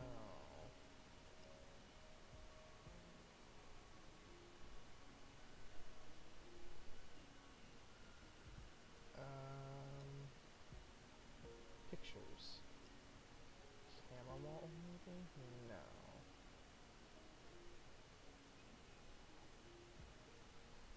Huh.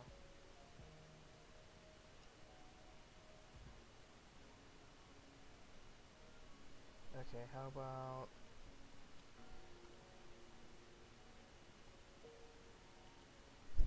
how to screenshot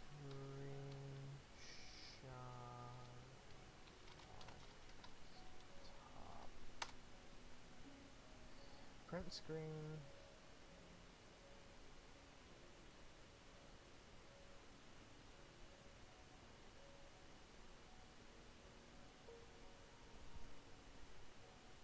Yeah, but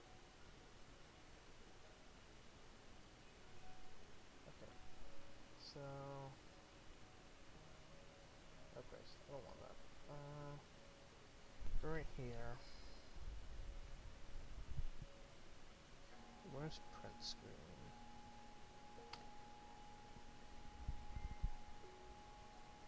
No, pause breaks will lock print screen.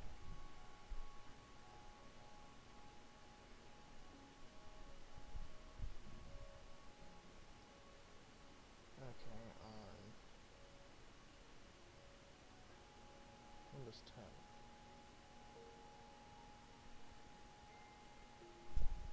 Maybe like this.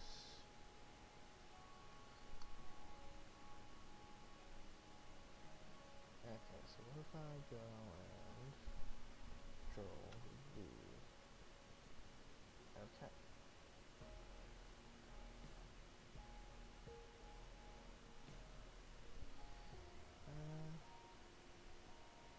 Okay, so I mean, I could send it here since I don't even have anything here, and then save image to pictures, screenshots, leadership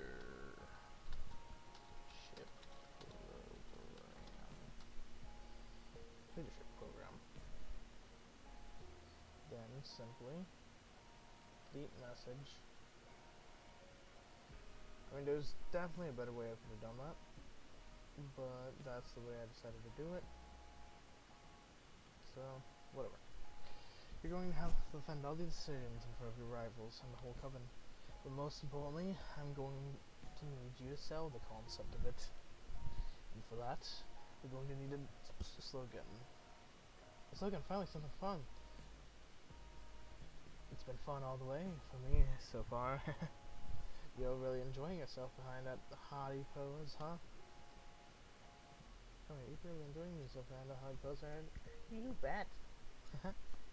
What would you like to use a slogan? No. No. No. No. Fuck Trump. Very happy for a Wheel Sisterhood.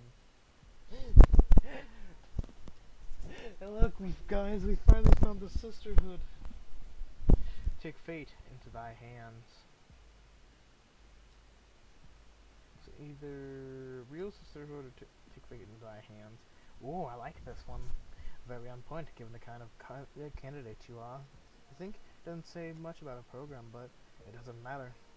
This is all about marketing. And who doesn't like the idea of controlling their own fate? This slogan puts the focus on defining your defining characteristic. No other candidate can aspire to have own the slogan. Great job. Thanks. We're almost done. What else? We just need to start campaigning, right? Yes, and for that we need the ultimate, most classical form of propaganda, a poster. What for? It's not like there are any streets in space to plaster my face. We'll send posters to everyone we know, from inside and outside the coven. Try to have them set up in con spaces like temples or cosmic markets. That's not really my style at all. That's why I'm here, to do all the nasty marketing you're too self-conscious to do.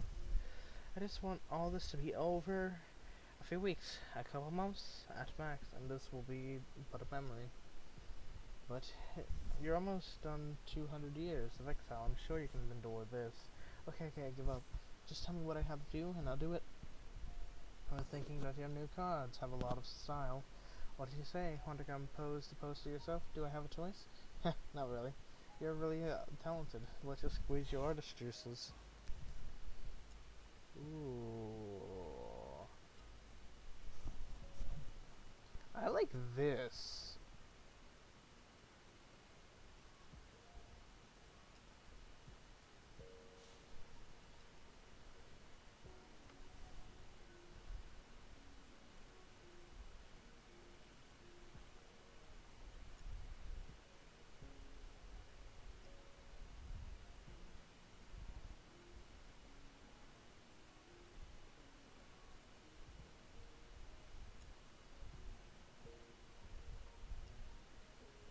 This one.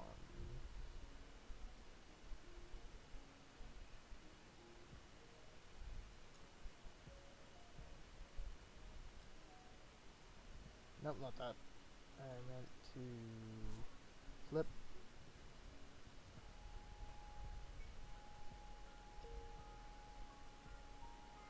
And layer down.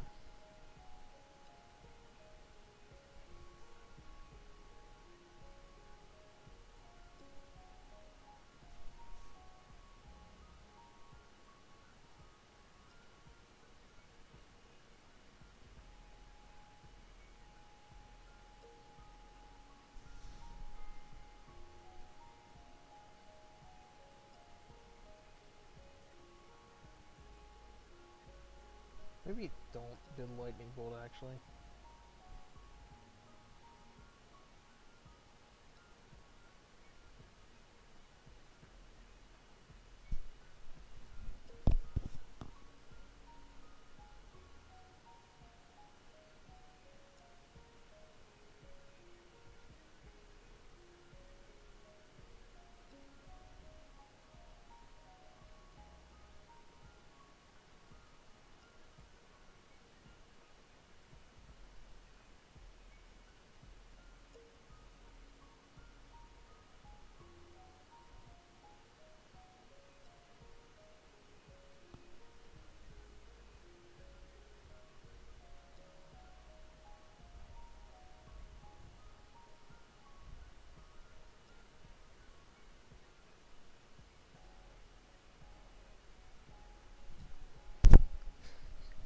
This is so stupid.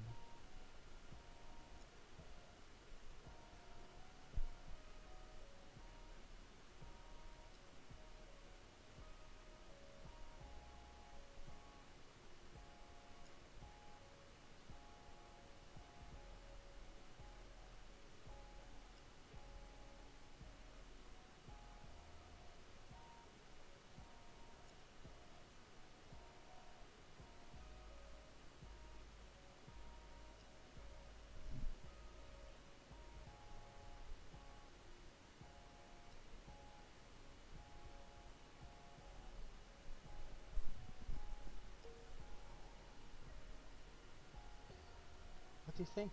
Pretty cool. We never have too many stars on a political poster. It's bold that you decided to make your figure that big. Has a lot of presence. Should we give it another try? No? No, it's good. I like it. It's powerful in a very unique way. If anything, it does a great job for capturing your essence. We should send this to a museum once the race is over. Haha, shut up! Great. We're ready to win this race. Finally, honestly, I'm not really cut out for this. Yes, you are. Fate provided you with a mean sister to make sure of it. Just my luck. Now, to the unavoidable question, Why don't you draw a card to make sure we win? Honestly, yes. We might as well. Yeah, it's been on my mind the whole time. I believe we should do it. I'm pretty sure the others will be using their own arts to get ahead in the race. Doesn't come without its risk, though. There's always a chance I draw a card that doesn't offer any favorable results to us. And once drawn, there's no going back. We can assure a victory, but we could also doom us and make us all of our efforts futile. You're right. Well, you know your deck better than anyone. Our chances of winning through sheer efforts are pretty decent, I say. But if you want to remove the anxiety from the competition by determining the outcome, I'm in. Alright, let's draw a card.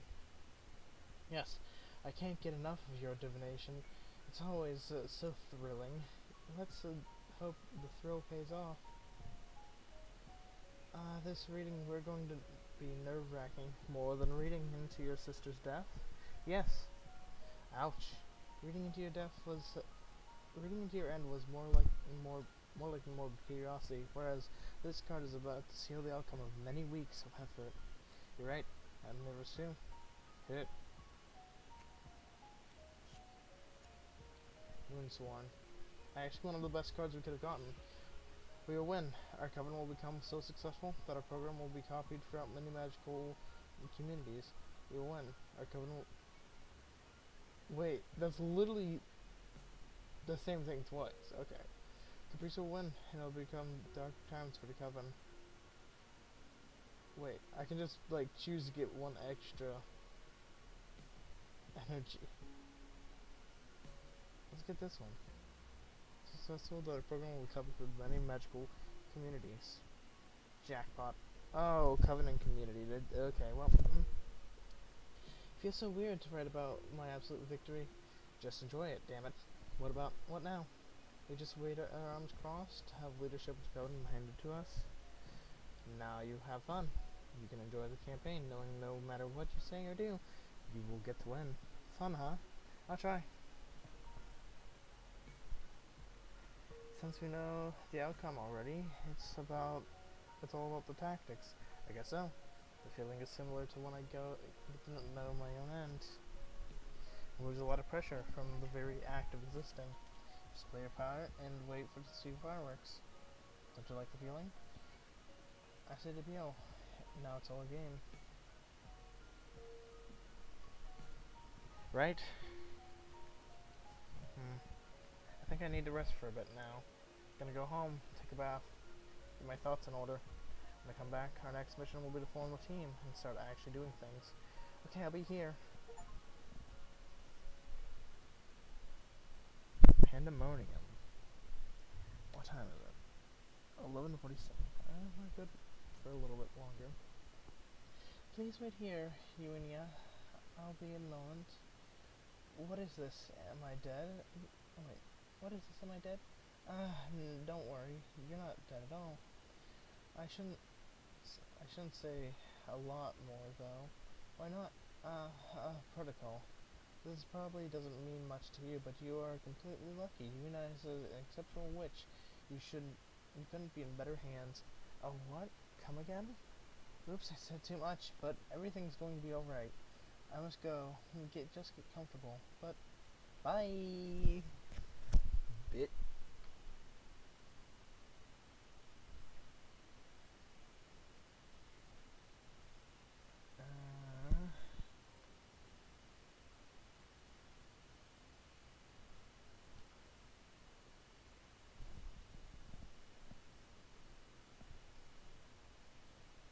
I suppose we didn't even get cozy. I don't recognize the stars. Who the hell am I? Oh, so one, this feels nice. This place is actually super cool. I wonder if it'd be too expensive to rent for a nice getaway with this fools. Will I ever get to see my friends again?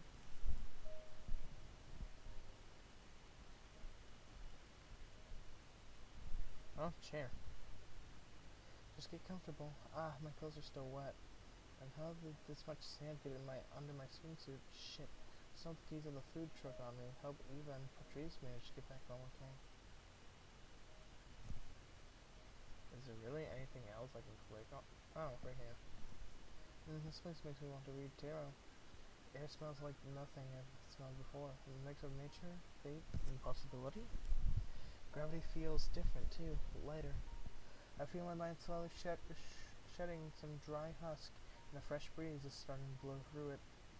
This trembling, this isn't fear, it's excitement. Oh no. I feel like I never want to go home. Ooh, pretty dear lady. Haha, I love you already. What? Relax. I'm here to look after you.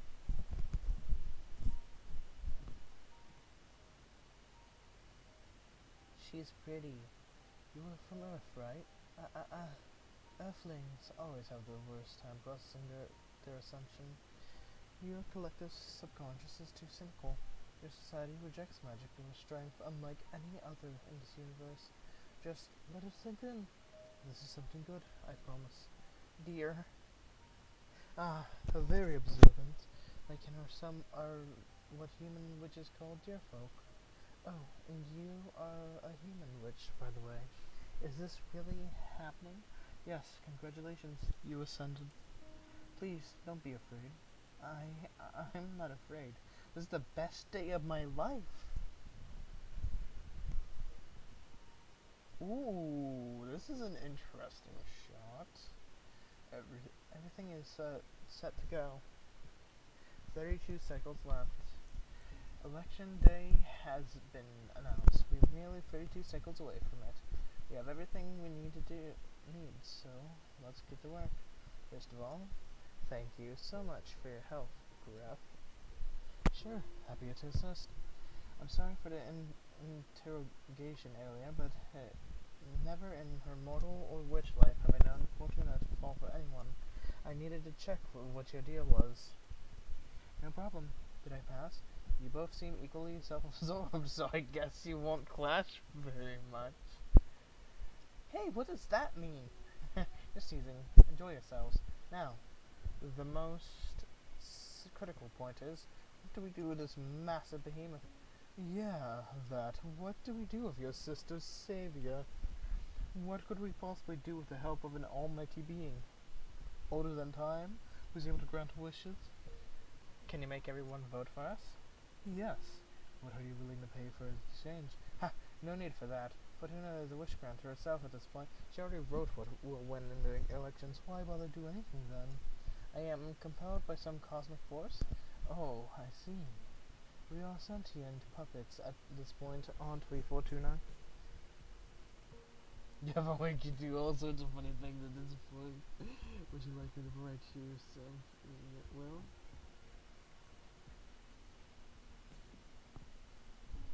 We haven't explored how well the deck fares against paradoxes. That's an interesting line of investigation. Ahem. Let's focus on the task at hand, please. Oops, sure. What can a behemoth do for free? I could disguise myself as a familiar and deliver messages. I can harvest energy. I can spread rumors. Interesting. And I think that's about it if we don't want to draw too much attention to my powers. It's already more than I expected, so great. Happy to surpass your expectations, oh dominant sister. Hey yo. Which grimoire of clowns did you find this one in, Fortuna? Let's check the vibe of the coven first. Programs have already been made public, so witches are starting to form their own ideals regarding this race. We can tap into the mind of the coven with the dream ball. The dream ball? The dream ball. The dream ball allows us to get real-time readings on our community's desires and expectations. Hence, we can filter the current vote intention. This will be a pivotal tool for adjusting our strategies as the race progresses. Oh Christ. Oh no, I don't like this system. Already.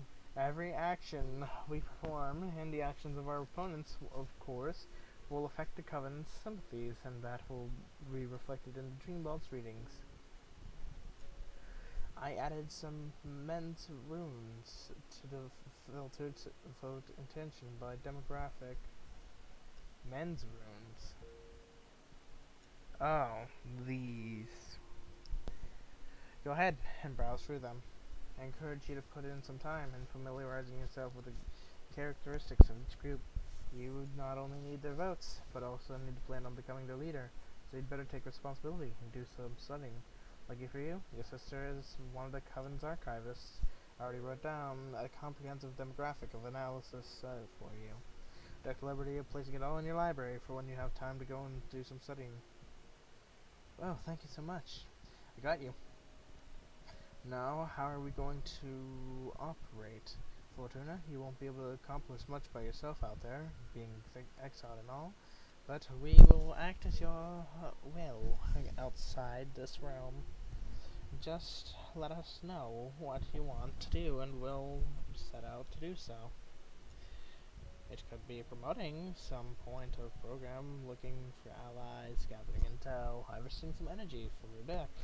Bear in mind that these will take between 3 and 5 cycles each, so plan accordingly. Understood. But wait, what will I do while you're all out? Do your homework, do some studying, make some cards, or jerk off to relieve some pressure. Patrice! What? It works, trust me. Always so gross. As the race progresses, you'll have to meet some prospective allies or even rivals if you're in this office. So don't worry, I think you'll get much idle time. I don't think you'll get much idle time. Okay, everyone ready? Any doubts? No, ma'am. I am ready to support Fortuna till the finish line. Good. Let's conquer all. Well, rather than conquer, let's have our sisters put their trust in us. Yes, of course, it was a figure of speech. Okay, we can never be too safe with you. Oh, I almost forgot. I've got something for you, Fortuna. Ooh, our Earth. Love, the support of my friends. Last year, I spent a great deal of time cataloging the Coven's texts and treaties on objects of power. And there's one specific object that keeps making me think of you. Here, a sympathy stone. A special object of power that will amplify the efforts of whoever's trying to help you. Oh wow, thank you, Patrice. Just what a brush with some freshly brewed sage infusion and write down the names of your allies on it. I'll do it immediately. Thank you. I got you. So basically this charm will render your tasks to the Senate's more effective. Got it. Anyway, let's get to work. Let's make sure we all have a task and get this ball rolling. Stay motivated. Alright, tasks. Alright, so the novices are not in our favor, actually. Surprisingly. They're actually like almost, well, 36-36 with Jasmine and Dahlia. The explorers really with Dahlia. The producers with Jasmine, obviously. Academics still Jasmine. The warriors are 100% Dahlia. Makes sense. And the oracles are in our favor. And in total, that puts Dahlia in the lead currently.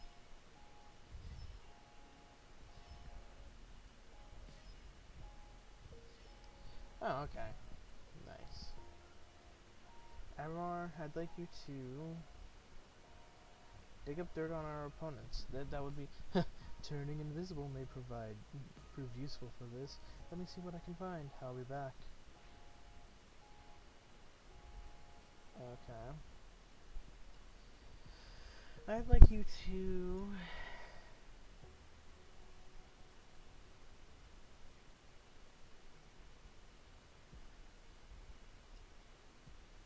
challenge an opponent's program. Whose program should I?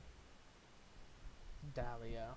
Specifically, let's go after this point of Dahlia's program. No enforcement. Very well, I'll give them the thing to think about. I'd like you to... Honestly, I trust her the most. We'll do 2 people doing it up there. It may take some time. I'll see what I can find and decide if it's okay to use in a debate. Okay. So as for me...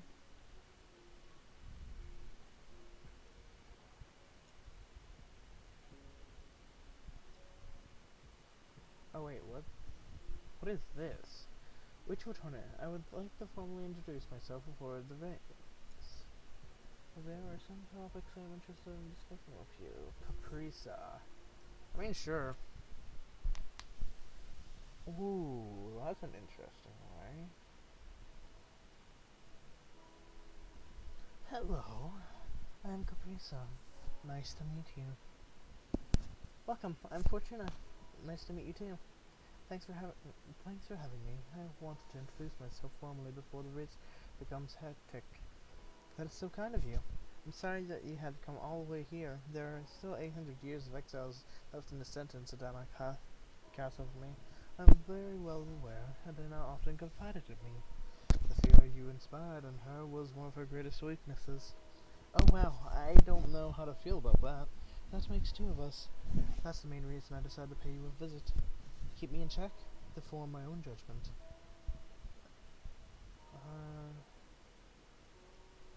I promise I carry the best intentions.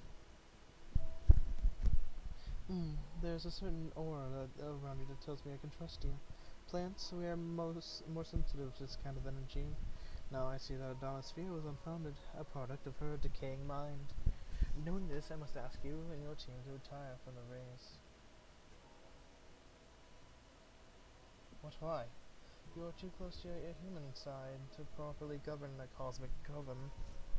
That's what made Adana such a great leader. She had a direct channel of communication with gods, and she was far detached from her human origins.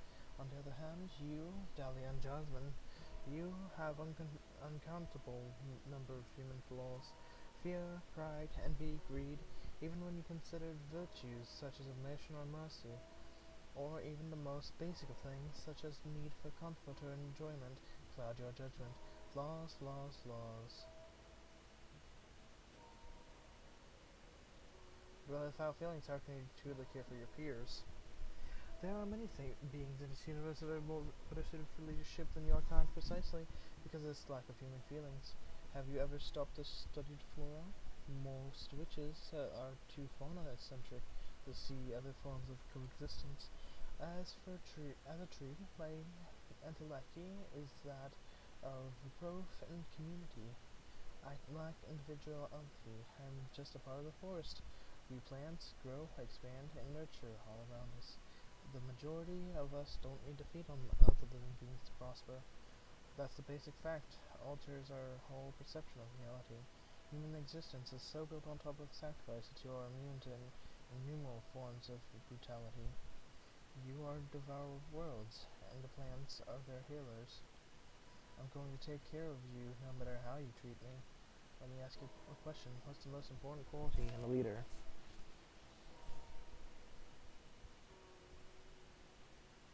Empathy, honestly. Empathy. A very useful trait to understand the fear and needs of your community, probably the trait in which I am most lacking. But empathy is a double-edged sword. Historically, empathetic leaders often crash and burn, overwhelmed by the contradicting angst of their people. A characteristic that can quickly turn to weakness. Maybe, but selflessness. That is the most important trait of the leader.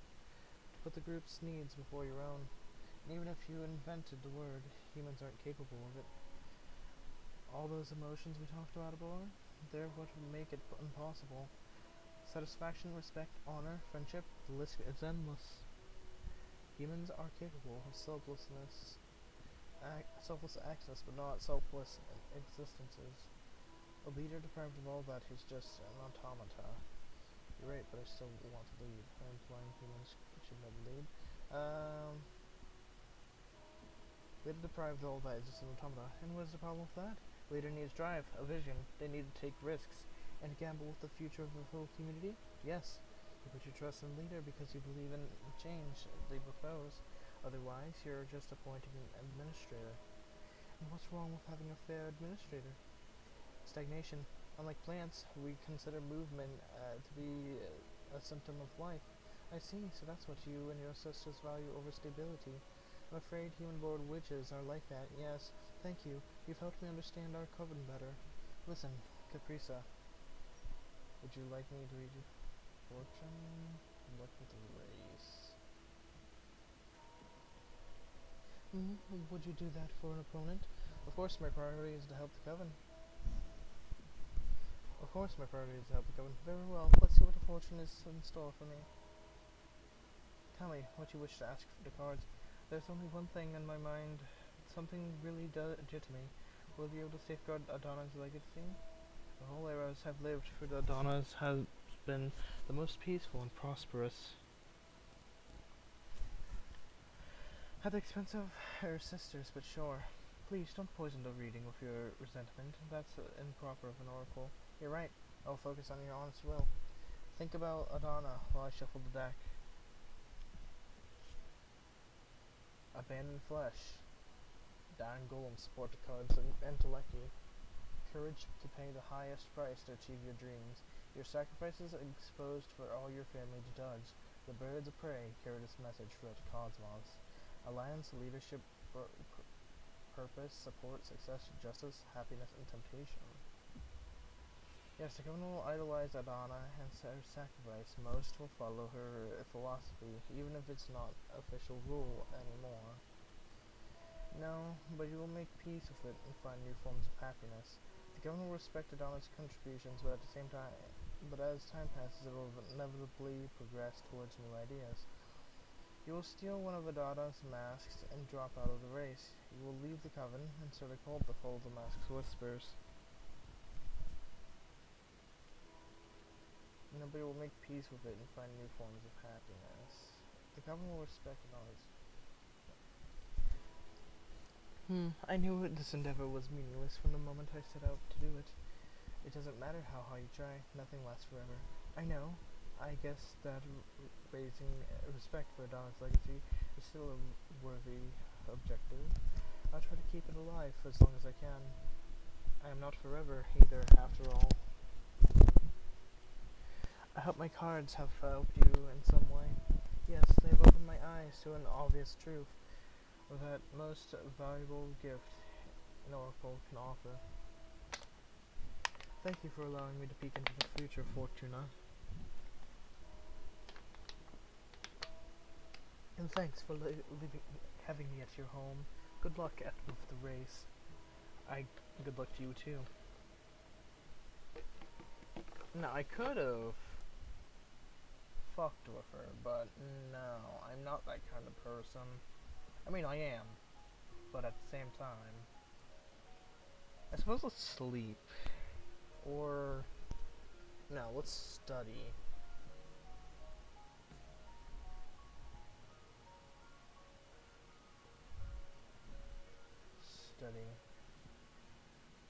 Specifically this. Let's see what Patricia prepared for me. Demographical notices. The fresh ascended witches and training still haven't found their calling. Though bear in mind of how time works in this immortal society, some novices find their place in the first 3 years, but some others may take decades. You don't need the approval of anyone to stop being a novice and join the ranks of the producers, academics, or explorers. On the other hand, warriors require tests first, and to become an oracle, you need to... you're well aware, other oracle needs to dream about you. Strategy guide. The novices are usually pushed around by the rest of the witches, so they become an initiative that increases their rights and opportunities. What to do? More analysis. The academics, witches are so absorbed with the mysteries of this cosmos that they rarely do anything beyond studying it. They are often one of the most, if not the most, prestigious demographics, since they are constantly furthering our craft and talents. Although you don't necessarily need to be old to be wise, academics are the oldest demographics on average. You can count on them in the biggest elder representation in this race. In fact, Caprisa is one of them, so she may have a slight advantage on this front. Strategy guide, academics like quiet control, respect, protocol. They're pretty well off, so they'll welcome anything that mandates the status quo. One more. Demographic producers. These witches will have a penchant for milking the cosmos. Be it gardening, mining, selling, distilling, dark matter, you name it. They pride themselves on providing. Without them, we'd all lose many comforts, to be honest. Producers and academics have an almost symbiotic relationship. Producers fund academics and enlist research, and in exchange, they reap the latest techniques for furthering the exploitation of the universe.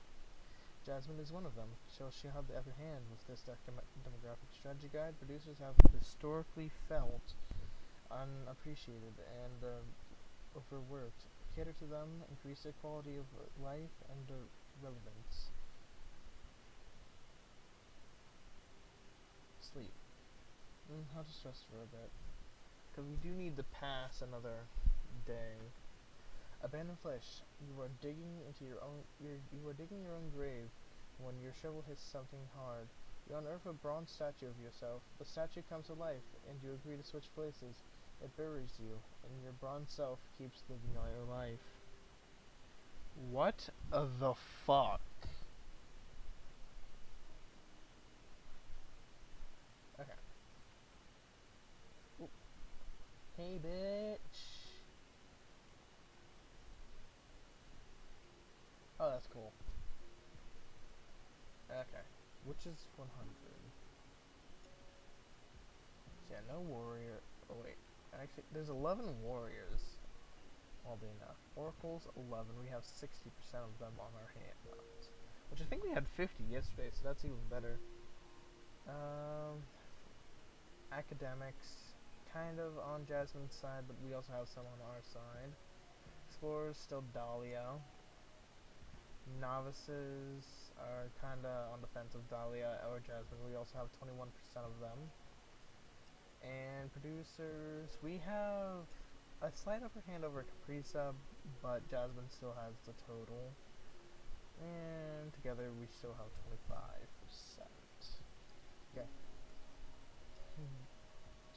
Hey, I did some digging. I found some a bit unquitting about Caprisa, which has this perfect memory, storing all events, both cosmic and earthly, inside her rings, and knots and branches.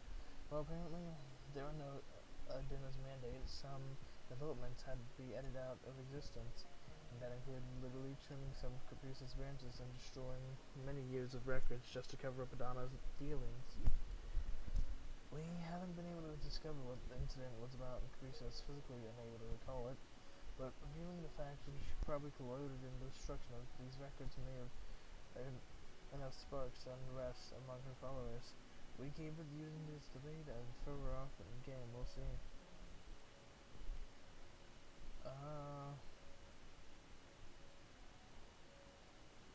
More dirt.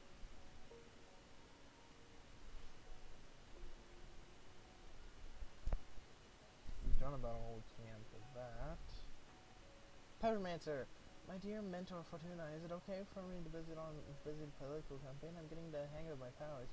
Maybe there's a way for me to help you? Hugs! Nova the Peppermancer. Oh, that's cool.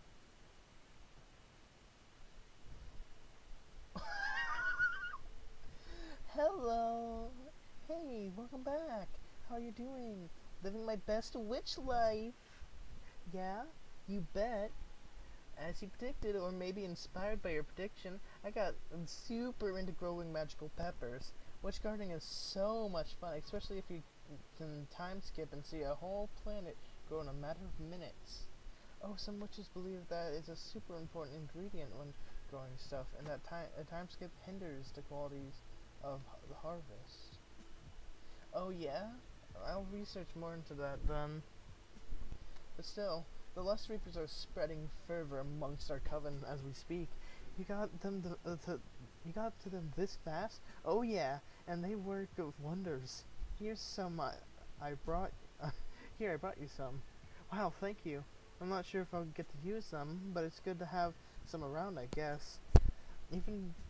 Even just by yourself, they may go for the most intense sensation, if you know what I mean. Let's change the subject. How are you settling in? Well, I'm still trying to find my place. Magic, understanding the cosmos, and, well, that's a thing. But I can't help feeling lonely. How so? I don't know. I don't feel like I belong in the coven yet. I'd like to be a part of a project or something. I see. That's actually why I'm here. You can just tell me frankly if it'd be too much of a nuisance, but I'd like to join your party. Pretty please? I'll do anything. Grabbing cosmic coffee or whatever the equivalent of that is in this case. I just want to help in any way I can. Oh, that's so nice of you. So, will you help me on board? We'd be thrilled to have you. Yes! Thank you so much for the opportunity, Fortuna. You won't regret it. I'm gonna do my best and then some. Oh, that's a good attitude. You're already in our headquarters, so find a comfortable spot and I'll come up with something for you to help us with. Understood. Recruit the Peppermancer. So I'm guessing no matter what, she would have been Peppermancer. Like you to harvest energy. Oh, harvesting energy. I'll bring lots of it.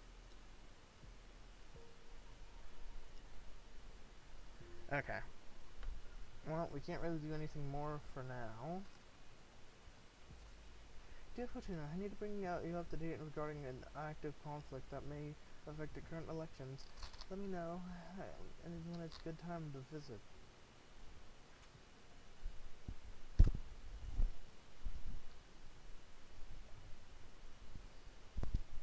Ooh, not great. Hello again, Fortuna. Oh shit, what happened to you? Ah, well, nothing serious, really. There are many ways of seeing beyond our human eye, using our human eyes. But I sure hope this is the injury you foretold of, and this mission doesn't cost me the more than an eye. I'm so sorry. It's okay, just the price of duty.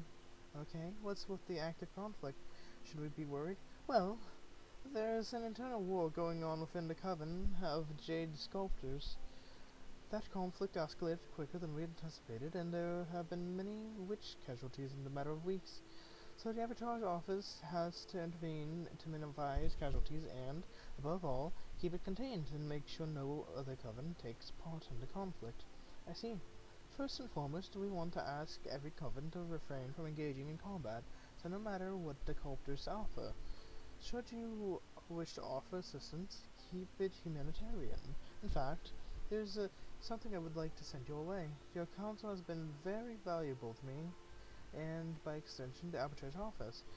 Maybe you'll be able to do the same for a group of refugees that have to leave the Jade Sculptors to save their skin. We need to bring some order into chaos. Very well. I'll talk with my team and see what we can do.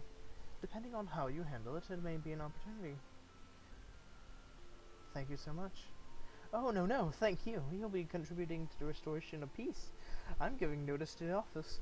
They will tell Zira, the representative of the refugees, to make contact with you. Okay, I can't promise anything, though. You meet with her, no strings attached, and decide if there's anything that your party can do to help. That I can do. Very well, that'll be all. Something to confess? No way. Protocol. But, I do have something to confess. Not to the Arbitrage Office, but to you. We'll keep this out of the book. Your prediction came true. I've fallen in love. That's fantastic. But about the relationships being forbidden, what about the relationships being forbidden in the office? Well, we're keeping it a secret. She's another arbiter, and we make sure we're assigned to the same missions. I mean, I've spent centuries diligently serving arbiters. This forbidden adventure is making me feel so alive. And I love her so much. I'm so happy for you. Glad to see you enjoying the forbiddenness of it all. Yeah, I mean, what a waste of immortality if you don't bend the rules, am I right? You bet. Anyway, if you don't hear from me again, it's because we've been caught and we eloped. We have an emergency plan ready for occasion. Looks like you're looking forward to it even. Oh, maybe. Well, I wish you happiness, one way or another. Thank you. Take care of Fortuna, and thank you for everything. You too. Okay, nice. Nice. Double. Okay, first of all, law enforcement. Hey, I'm back. Everyone was easily scared by the idea of not having a way to deal with crime, so they've been receptive to our warnings. Ooh, that tips scales high, Leonard. Okay, challenge an opponent's program. Jasmine. Judgment.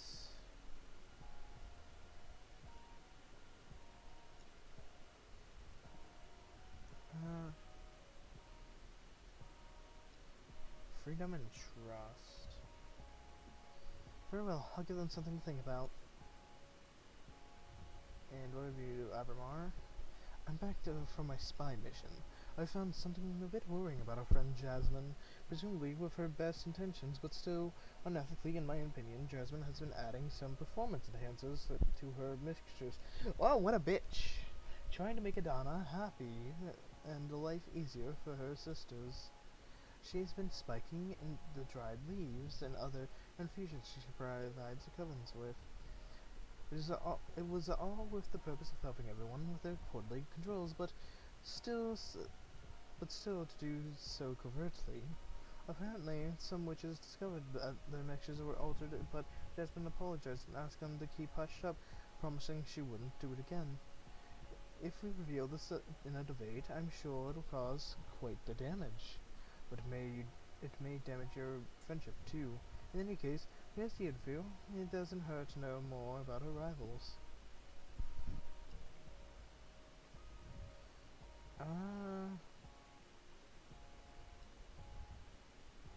To get more dirt? Turning invisible may prove very useful. Let's see what I may find, and I'll be back. Okay, let's deal with more of these fucks. Oh, who's this? Fortunately, how come you didn't let you mention that you were allowed to receive visits now? Is everything alright? I don't want to be a bother. We'll see Jericho first. It's a moment's truth. Let's confirm whether our paths align or diverge.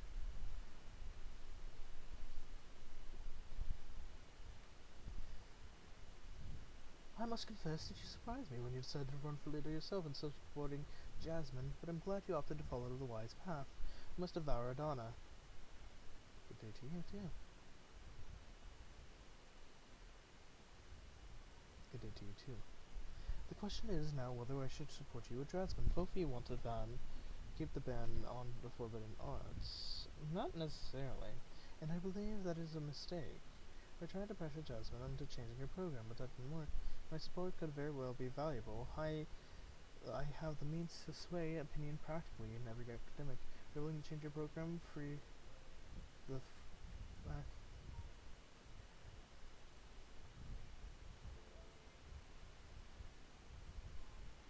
If you bring every academic to our side, I can do that. I'll start persuading them immediately. See you in Congress. Okay, thank you. Goodbye. Interesting. Jasmine organized a meetup in the garden to get to know all the novices better. I don't know what transpired at that little tea party, but many of them want to support Jasmine now. Let's be careful. Billy's team has been going around promoting the wonders of spreading Adana's remains, welcoming more witches. Those novices especially were into it, and some of the explorers and even some producers saw the benefits of our increasing their workforce. Let's not down our guard on this, or it may cost us the race. Yeah. The fuck? I did some digging. I uncovered some history related to Dahlia's work, which we could spin an angle from. Some decades ago, there was a revolt called the Nightmare Uprising that had to be quenched from the Arbiters. Apparently, the group of witches started to tame daemons and use them to control several mortal communities. They did so by using daemons to infiltrate the humans' nightmares and alter their minds. The increasing cults started to get out of control, both on Earth and in the Neofolk worlds. Using the power harvested from all the worship, the Daemon Tamers got bold and tried to control the Overcharge office using those very same nightmare incursions. They didn't succeed, of course, but the conflict lasted a couple of years, until every single Tamer was hunted down. In fact, many of them serve as Overcharge today. Anyways, you're probably wondering how Dahlia fits into this. Well, guess who it was that armed that small covenant to begin with? Our very own Dahlia crafted Daemon taming daggers, and while there's nothing illegal about crafting daggers for witches outside our own coven, one could say it was irresponsible to grant them the armament that ultimately led to the Nightmare Uprising. In any case, even though the Arbitrage Office's interrogation declared Dahlia absolved of any responsibility, The role she played in that uprising isn't something most witches are aware of. Just bring it up, maybe have some of our sisters questioning Dahlia's judgment, and to have that kind of debate in the air will surely we can support. But I doubt that Dahlia will be happy with anyone airing the issue. Challenge. No. Promote our program. Let's focus on the efforts of this group.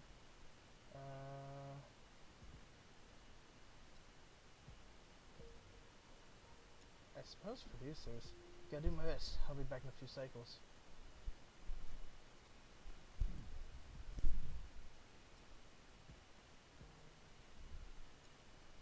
Wait, what?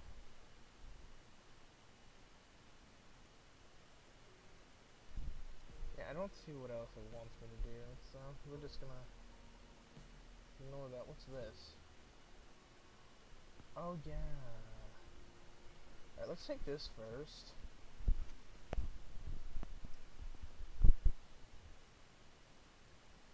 She's pretty. Oh, she's very pretty. Hello, Fortuna. I'm so glad to see you. Look at you. You've grown a lot. I sense earth energy flowing out from you. I was worried exile would have consumed you, but you not only overcame this unfair punishment, but you came out of it full power. I'm happy to see you too, Master. So I guess that after all these years I must have 2 centuries worth of pent-up lecture coming my way, right?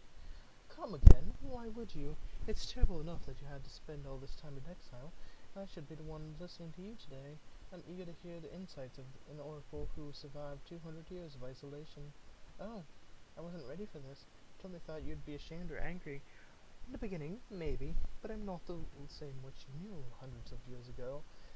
I guess none of those you knew actually exist anymore, as you remembered them. That's a sad thought, but yeah, I feel a bit alien even amongst my closest friends. Losing you has changed us all. Being cut off from my dear people so abruptly, it made me question my identity and my purpose. Master, today I'm here to listen to you. Tell me about your exile. You made me stronger and more powerful now. It hasn't been easy, but I made it, and now it's just a blur in my memory. This trial pushed my limits, and I managed to grow past them. Now I feel ready to take on anything. I'm serious. I'm not going to say that I'm thankful to Adana. I still hate her with all my guts, but I would never have reached this level if I didn't have to push through this nightmare. But Fortuna, power is not the measure of life. Becoming more powerful is not necessarily a synonym of progress. Existence which is not enjoyed is not much of an existence at all. I know, but I didn't have any say in this, so I'd better believe it's all been for something. Oh, yes, I understand. And what about this behemoth you said? How do you... Fortuna, it was me who taught you the forbidden song, of course. I was going to notice. I'm so sorry, I was desperate. I'm so sorry, I was desperate. I know, don't worry. You did nothing wrong. I taught you that spell for a reason. I would be twisted to teach you something that you weren't meant to use. You know, you knew that I'd eventually summon a behemoth. I wanted you to have the option. The option to break the magical pact? Yes. You see, the laws are just an agreement between members of the community. And to have some broad guidelines about what is correct and what is not. But hardly any law survives every context. Plus, to be frank, most of us are shoved into a system of rules that haven't previously been agreed upon. I hear you. In this case, it saved my life. I knew that this day would come, that the moment you used the forbidden song, you would become a fully fledged witch. You are no longer an apprentice, and I am no longer your master. That makes me kind of sad. Oh, me too. But now we can relax and become something better than mentor and mentee. Now we can become friends, and I can rely on you. We can rely on each other. It's going to be weird to treat you like my friends. I'm starting to regret this. Fortuna, I'm proud of you. You're going to make me cry. Who would have thought the praise is what would finally break through your armor? Whatever, it's been difficult a couple of centuries. I know, my friend, I know. By the way, speaking of surprises, what is this about you getting into politics? Patrice forced me into it, basically. I want to fix the Donna's damage. I want to create a better universe. The Donna's damage. What damage? To myself, to the coven, to the universe? To the universe. I don't know. I want to rob her of something she deprived me of so much it'll never be enough. I'm not sure if that's going to get you any closure, but I guess it's good that you might get some hatred out of your system. Can I help in any way? Can you vouch amongst academics? Would you try to inspire an analysis for us? Absolutely, it'll be my pleasure. Thank you so much. Now, I can't wait anymore. Legend is spreading fast. Vinard the Coven. I want to see your deck, please. No, I want to experience it. Okay, but I should warn you about extreme nature. Oh, and what may that be? Adana's corpse visited me not long ago and explained why she sent me to exile. She realized it way before any of us. That what I do is not fortune-telling. I'm not reading the unknown, I'm writing it. I can modify not only the future, but everything that didn't happen in the past. I can basically alter reality. Adana has always been quite perceptive. I'm ashamed I didn't notice it before, being the closest to you and your magical development. I could have guided you better should we have known about this earlier. You taught me perfectly. Plus, I was happier before learning my powers actually entail. Oh, so your prediction about the fall of the coven. Yes, I doomed us all. I see. I guess that's in part why I got into politics in hopes there's a way to minimize damage. Knowing that, do you still want to subject yourself to my new deck? Yes. Oh. It's my responsibility. I brought you up. Just be mindful about what you ask. I interpret cards, but I do not control what card I draw. Very well. Okay, deep breaths. What feature do you want to alter? Not the future. I understood you properly. I would like to work with everything that didn't happen, right? Oh, right. I can't erase anything, but I can sew in new realities, especially around the times where our collective memories are fuzzy. Times in which nothing of worth seemed to happen. I understand. Then what I want you to write is a happy memory and an important lesson. Okay. Oh, that's unexpected. What about this? Regret, disappointment. But I did so much thinking that we're done. I feel I should have been less strict and put more time into enjoying ourselves. Now you're telling me you have the power to fix that, so let's see if you can turn me into a better mentor, even retroactively. Wow, okay. Focus your pride and compassion while I shuffle my deck. Gladius Breeze. The memory. Oh, I remember how your ears went wild the first time I baked you margarita pizza. One of my fondest memories is when you accompanied me to Earth to visit my birthplace. We ended up having so many cocktails in Barcelona. This one.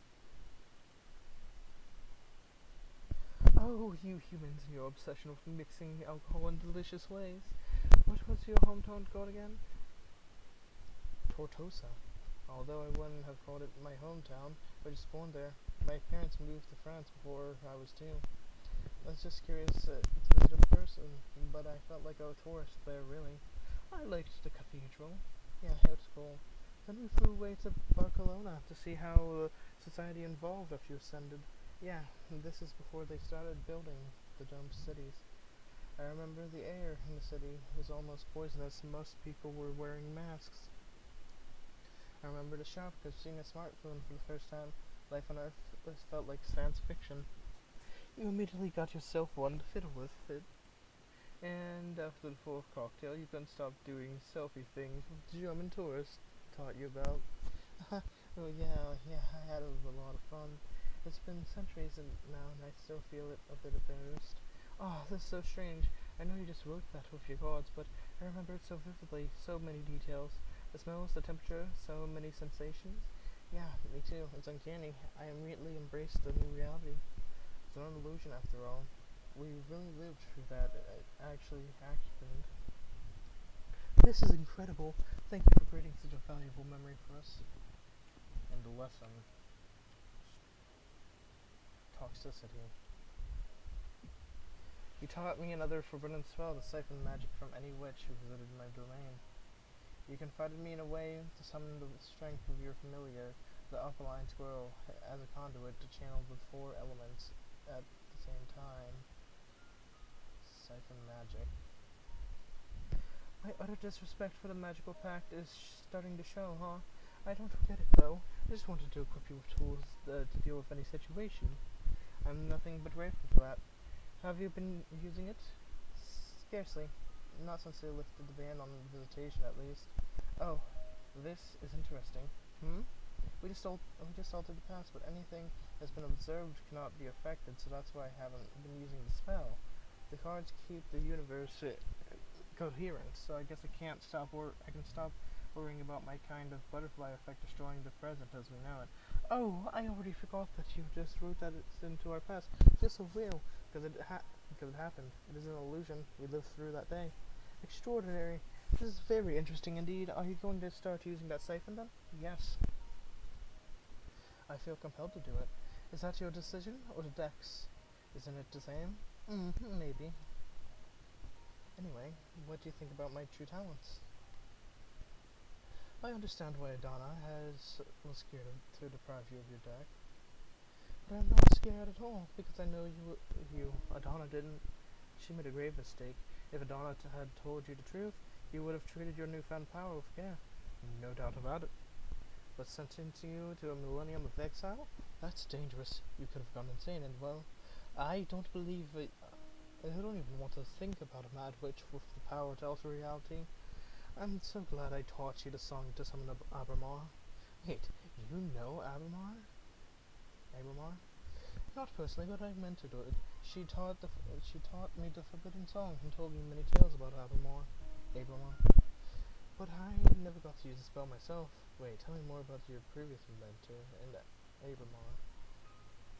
My mentor was a Suriname witch, master of shapeshifting. She was one of the founders of a coven. Apparently, they had to spell Abramar because one of the sisters made a pact that endangered the fabric of time itself. My mentor rarely talked about the incident because it brought her sour memories that tainted her transformations, but they had to erase the sister out of his existence, and chained Abramar to the forbidden song. I know Abramar isn't happy about that. I'm sure, and my mentor felt quite sorry for everything, but what could they do? The price was too high. In any case, my mentor spoke fondly about their time with Abramar. I'm kind of sad that I never got to summon him myself. How are you liking him? I like him very much. In my life.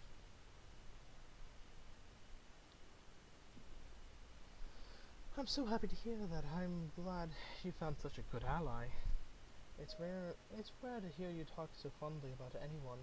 I guess that extra-dimensional beings are my weak spot. Huh. Listen, I want you to have something. I believe my dominion may prove a very powerful sphere for your creations. The four elements converge there, after all. Ooh. Interesting, thank you. Oh, this is going to come in handy alright. Plus, it's very nice to have a card that represents the place I grew as a witch. Aw, Fortuna. Thank you, Duenya. Okay, tea time is over. Now you can focus on the campaign. Change the world, my child. My final message. Goodbye. Yes, come back soon. Alright. I'm gonna grab a drink before we do anything with the Peppermancer.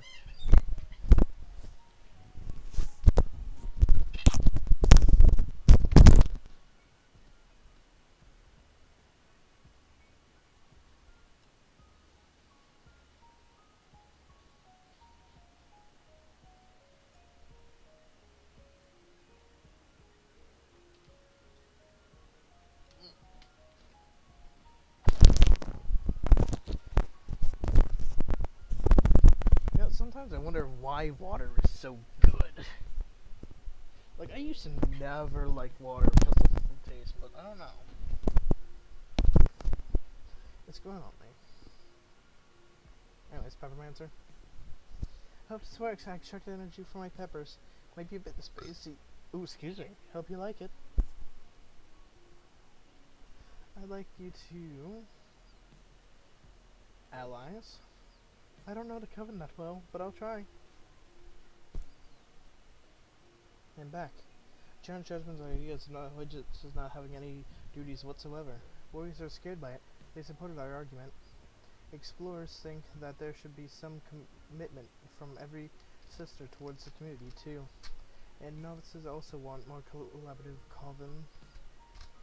On the other hand, some academics were quite pissed off by our message. Damn it! I mean, we got a little better, but... challenge. We need to get Dahlia out. I mean, again, we're destined to win no matter what, but...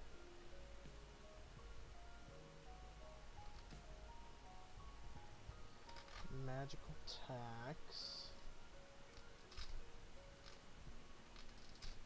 Magical tax. Alright, let's see where this goes.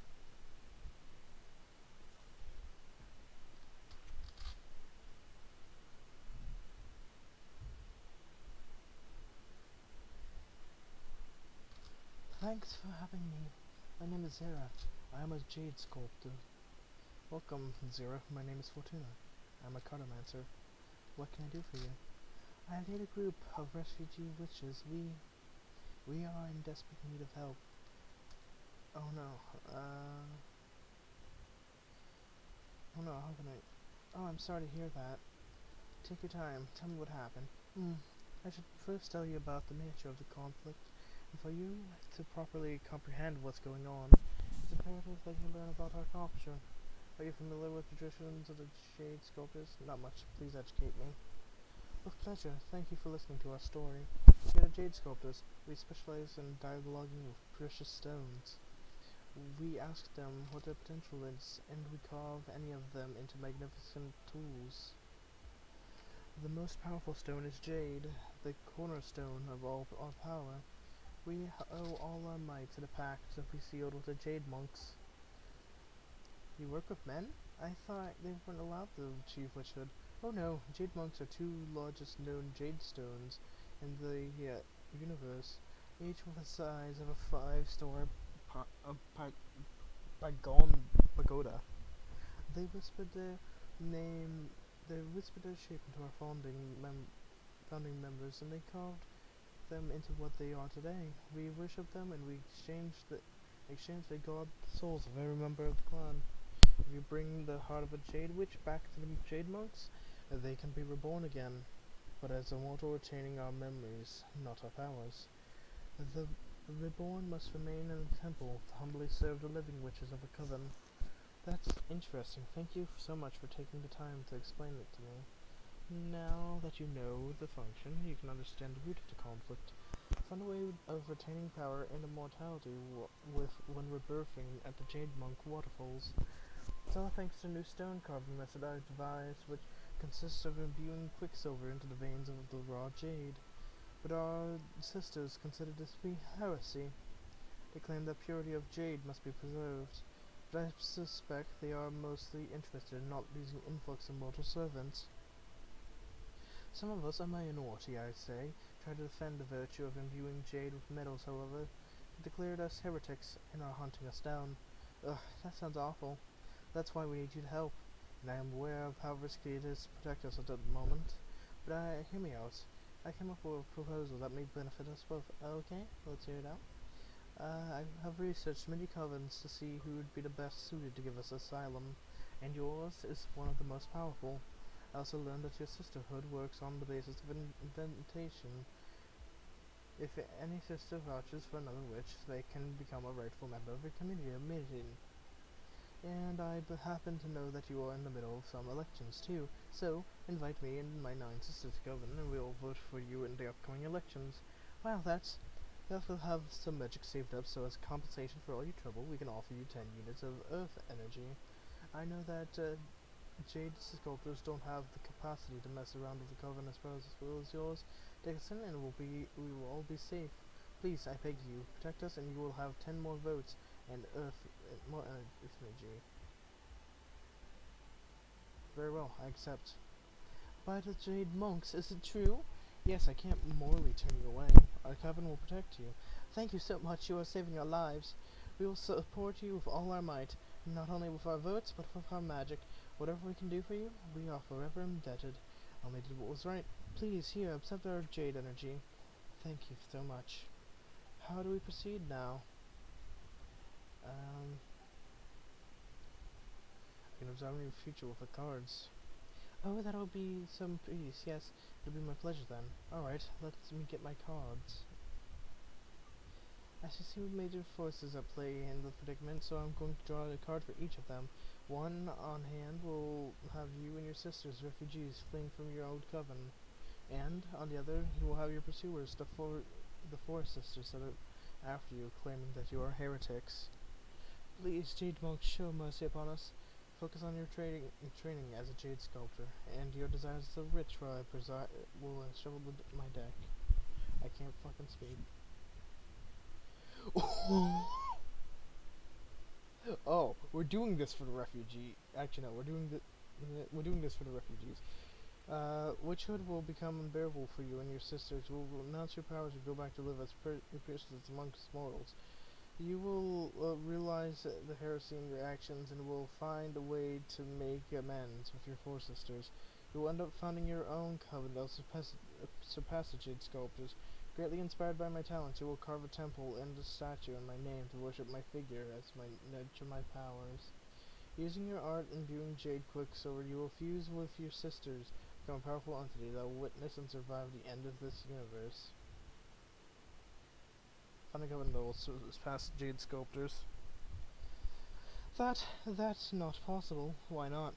Jade Sculptors didn't exist before your ancestors carved the giant jade stones, right? The possibilities are endless as time as from mortal beings such as you and me. You're right. I need to start focusing on what's ahead. And what you've foretold is something well worth looking forward to. Thank you.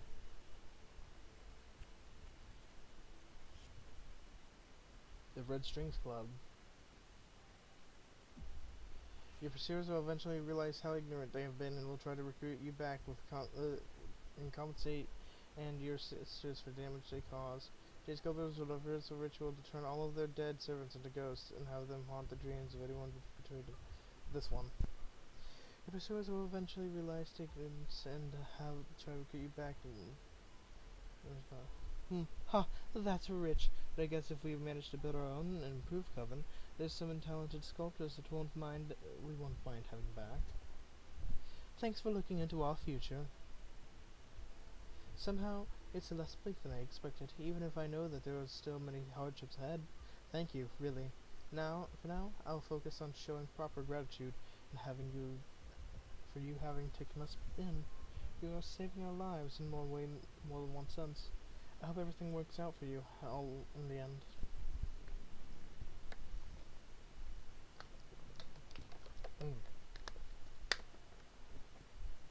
Alright, let's get these two out, and then... Fantastic news! Ewan's been meeting with the novices, counseling them in many of these times of change.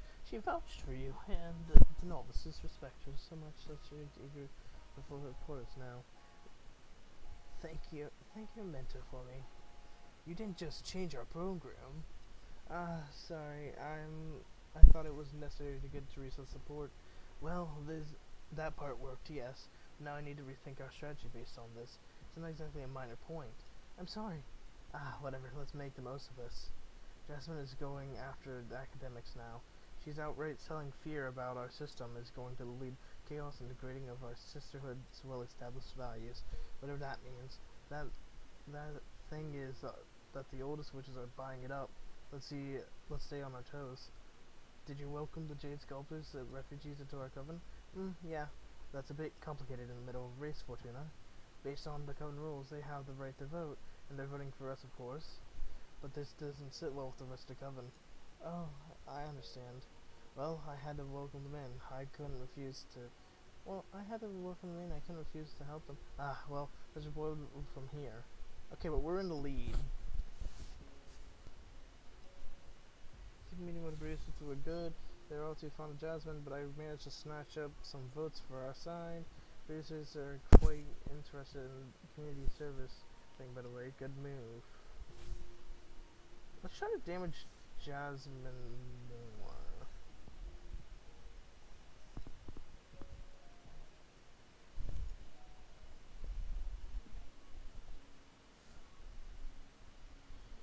Actually, no, Dahlia.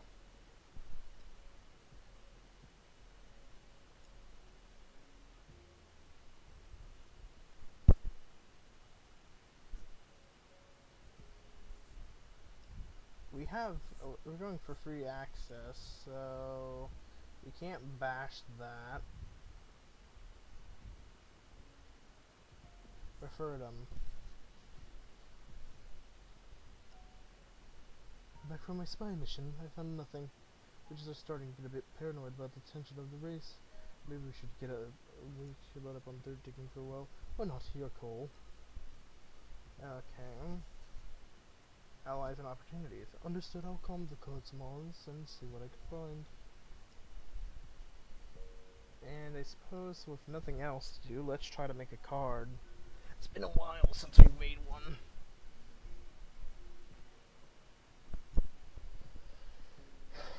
Maybe that's just what we need to add a little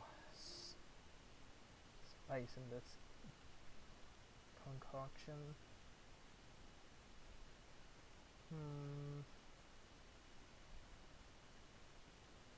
You.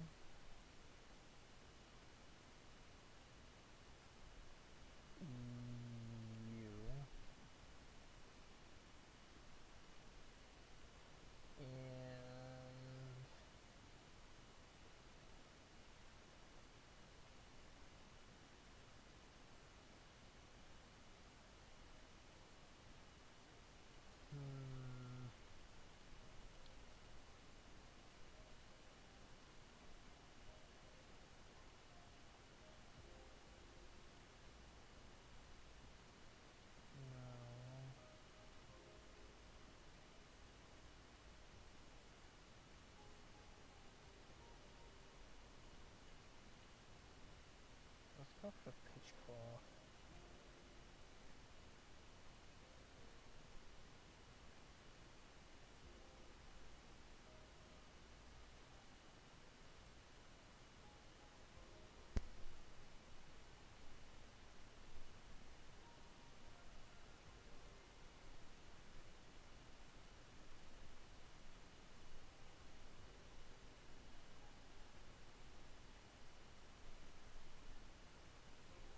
Up.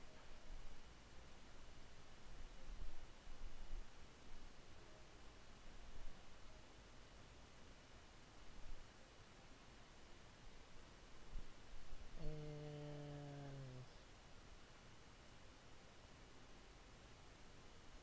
finish. Worst comes to worst, we can just dismantle it. Truth Seeker. Conscious of the many shelves, the figure on the sensible leader offers of rightfulness. Rational spiritual wealth stimulates purpose and discovery. Excessive earth energy can lead to mobility. Determination, rightfulness, guide, discovery, support, success, justice, indifference, stagnation. And let's see what else we got. I could have actually used the pitch cloth there, but oh well.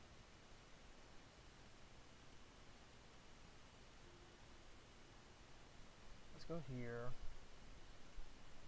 The horseman. And of course his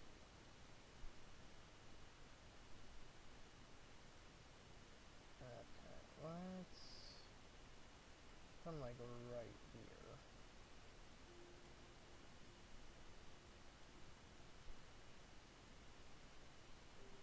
Almost like the idea of a horse naga, to be honest.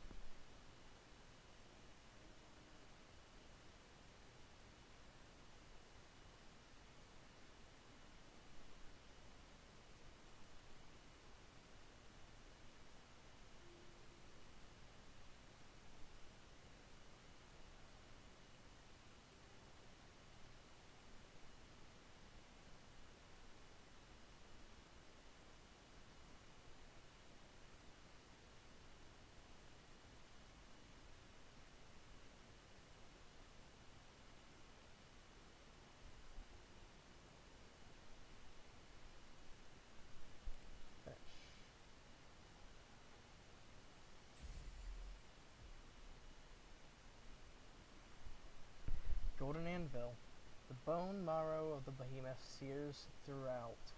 Poison poured from a golden pitcher will serve justice. A golden vase holding fresh flowers will bring happiness to a homestead. The golden shovel is a symbol of determination. Rejection, bad omen, happiness, judgment, test, support, and success. Interesting. That's enough for now.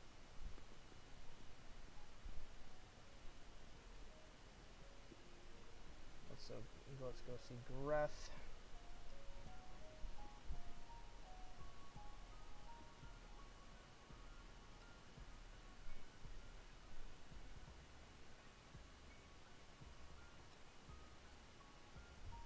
What you got? Hand back. Producers are extremely against taxes. They believe that they already do enough for the coven. Same goes for academics. They don't really want to be disturbed. Warriors and novices both fond of magical tax. They didn't like that. We built a little program.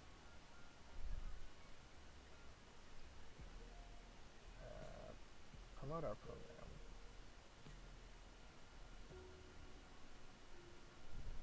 I mean, what do we... Try the warriors. We got some very good news about how to draw witches towards our program. I'm on it. I mean, yeah, we got the oracles on our side, obviously. Academics are kind of fucky, but oh well. Explorers are mostly on Dahlia's side. But we got almost all the novices on our side. Producers, it's about... We got a good bit of them on our side. Of course, there's the warriors. So we either need to work on academic... Well, let's see. We need to work on academics or explorers. Producers is also good, but I think explorers would be the better idea. For now, let's rest, because we definitely have been going at it pretty hard. Sleep. I'll just rest for a bit. You find yourself at the age of 5, collecting bones from small animals in the middle of a red forest loaded with autumn leaves. A misstep makes you drop the bones into a river, and the water catches fire. Well then. Freaky. Alright, Peppermancer, what you got to report? Some novices recommended someone who may find helpful. I found we're explaining our situation. Hopefully she'll come soon. Here's the info I gathered about her. Her name is Ragaline, the cosmic poet. She's not from the coven, but you'll probably have heard of her. Ragduring is all the rage throughout the witching universe, especially among young witches. Her words, are especially her poems and songs, have a lot of impact on witch culture. As the universe's greatest influence, Ragduring will definitely play a major role in shaping witch culture in centuries to come. I heard she's already sympathizes with the cause, so if we get her to speak up, we can sweep a lot of votes. Get more allies.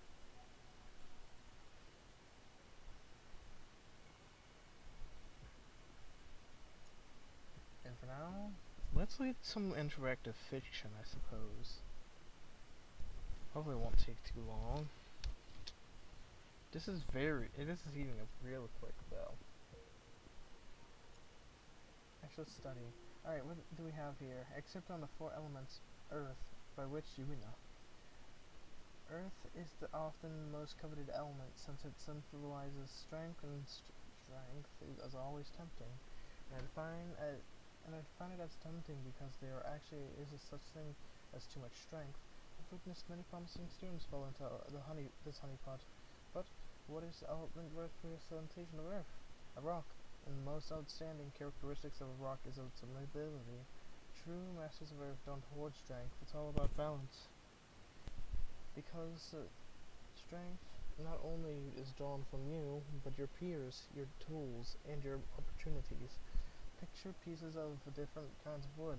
The lightest one might be at the mercy of the elements, but the sturdiest one is more likely to fracture. The Earth, which should aspire to become wicker, wood, which bends before breaking. Combine earth with earth, and you'll provoke the paradox of unlimited stagnation. The most powerful stalemate is the inability to exercise your own might. Back. Okay, that didn't pass anything. Let's sleep again. And do interactive fiction next. It's about high alchemy. You're performing a dance in front of 100 jade statues. You dance and sweat for 3 full days. You fail to the final step. The statues crumble, and you are engulfed in black flames. You enjoy it. Interesting enough. Ooh, that's pretty. Oh shit, Dahlia, the ball's on this witch. What happened? She's extended an unofficial duel before the whole coven to prove she's the strongest. Oh no, she said she'll take on just anyone, and the worst part is that no one dared face her, not even the elders, so her bravado is played out. Vote intention is switching on towards Dahlia because of this. I think I made this happen with my cards. Back when Dahlia consulted me about the race. Oh fuck, that explains things then. Don't worry, there's nothing much we can do about it. Let's focus on earning back the votes from our sisters now. I'm back. The novices weren't very happy with trying to discredit Dahlia's referendum idea with the rest of it, which is especially academics who raised valid concerns.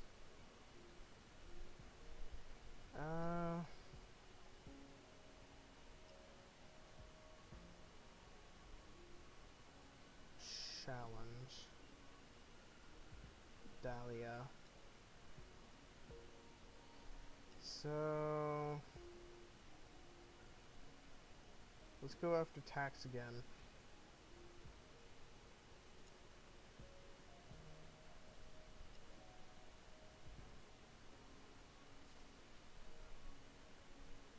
Inside your mind is a kaleidoscope refracting every possible path. You are the roadkeeper. Love, Ragmarine, cosmic poet. She almost looks like a fucking Overwatch character. Never mind. Ooh, she's pretty though. Oh, what a nice home. Did you like the cosmic poem I sent you? Yes, thank you very much. Oh, really? You're welcome. Let it sink in. It'll grow on you. Nice. So, what do you want? What do I owe you the pleasure? Can I help you with anything? Shh. Let it sink in. Inside your mind, there's a kaleidoscope. It's still thinking. Refracting every possible path. Pay attention. Well, and I'm the roadkeeper.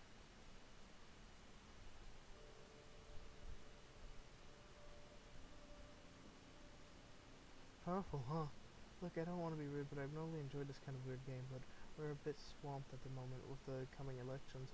So what can I do for you? I want to support your cause! Oh, okay. You're not from our coven, though, right? Why did you decide to support us? I like your team. I'd like to support you. I'd like for you to be in power. Thank you. What is that you find interesting in our program? The vibe. I see. And what were you thinking in terms of support?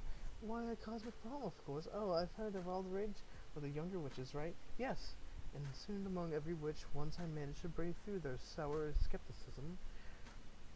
Cosmic poetry is not just about the words. They're about thought-birthing spells. But they can also penetrate welcoming minds. Oh, so that's why it wasn't working for me, I guess? Unlike traditional art, they need your consent to make impact. It's the most ethical form of creation. Okay, interesting concept. And you're saying that you'd like to compose a cosmic poem to boost our campaign? That's it.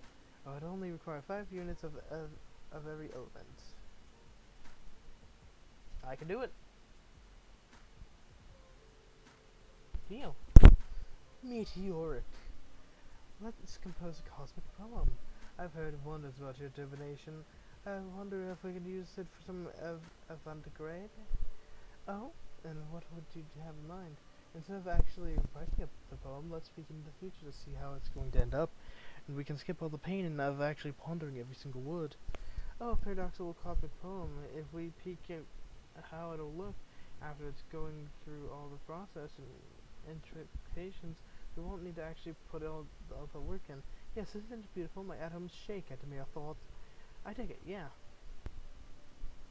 How do we go about this? Okay, so cosmic poems are composed of three important elements. I'd like to ask you the cards to look into each of them. Also before we get started, please forget everything you know about human poetry. These spells are unbound by language. In fact, everyone perceives them in their native tongue, so forget about a rhyme, metric, and all that bullshit. This is real deal. Just powerful ideas, like a hit tweet. What's a tweet? Oh, you're pre-internet, which I see. When are you from? I descended from the early 60s, planet Earth's United States. Right, so like graffiti that you read somewhere and find yourself thinking about it again and again. Gotcha. Where are you from, by the way? Nowhere, no one, literally. Woke up inside a collect star, where space and time stopped making sense. I've never been immortal, but I really dig the human vibe. Oh, wow. Is that even possible? Anyways, Cosmic Poems 101. The first and the most crucial element is the hook. A conceptual gust that pries open your mind, that readies you to absorb the poem, the energy of the poem. Second comes the line, substance, the development of the idea, and third is quite critical, the sinker. It's what drives everything home. It seals the deal. Reaches for the depths of your soul and delivers the cosmic poem. Are you following? Excuse me. Hook, line, and sinker. Got it.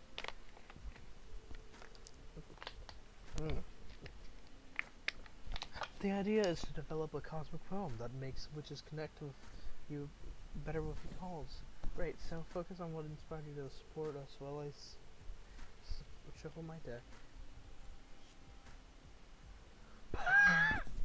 Twice? Hook. As the moon cracks, its molten core pours out into the cosmos. Your muscles burn as you climb with hollow worship. You march in front of a dozen fire-spewing elephants, an invisible whisper that warms your chest. The sky opens, our foremothers descend. Your gray matter forms a still pond, elements of valid retribution, a meteor across its thousand pupils. Moon cracks as molten core pulls out into the cosmos. Wow, powerful! You bet it caught my attention. The line.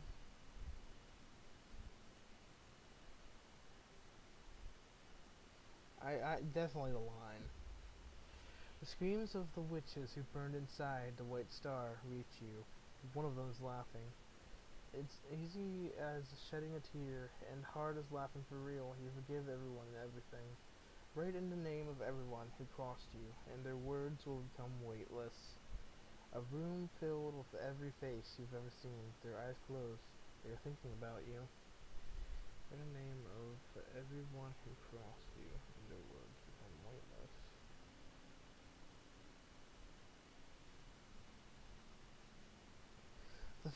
For the blessed black hole, there's so much meaning engraved in that.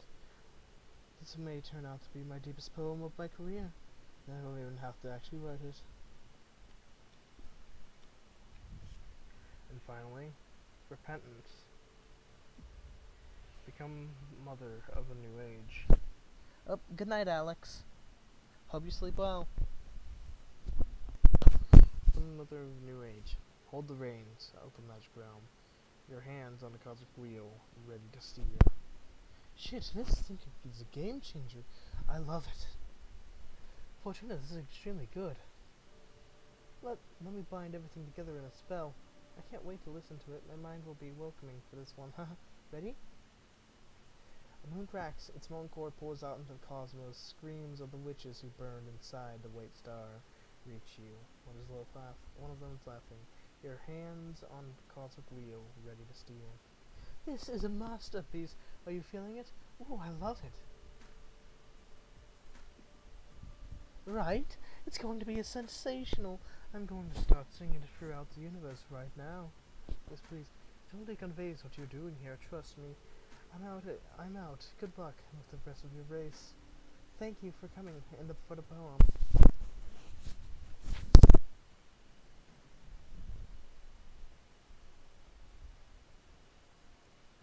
I like how that we actually have the focus here now. Okay. Before we look at anything,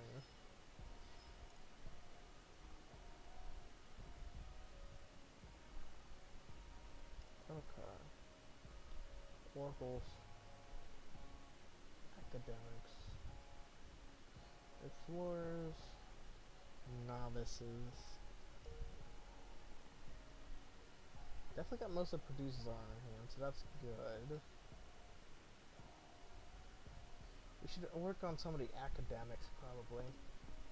But someone interesting has simply introduced the idea that you should pay your visit. Her name is Kilea, the sensorial witch. She can affect the perception and sensations of sentient beings, conjure hallucinations, induce synesthesia, even grant answers senses humans that you should have. She seems to be a bit anxious about the climate of COVID. I'm not sure what will come of this meeting, but I sent her your way anyways. Look for more allies. I'm back from the meeting with the warrior witches. They are super interesting. Have so many opinions over interacting with the universe and choosing violence. That's fascinating. They didn't enjoy my little line of inquiry much, though. Plus, they're loyal to Dahlia anyways. Okay, so we can't sway them at all. There's only,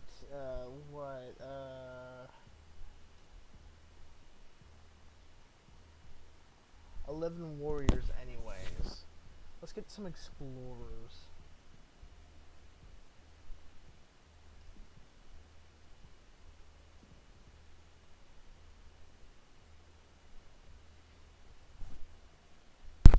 Because they'd definitely be great with what Greth probably is about. Now, I don't know what will happen if we fail to actually capture everyone's attention. I don't know if whoever's the leader will die or what, but it's interesting to think of.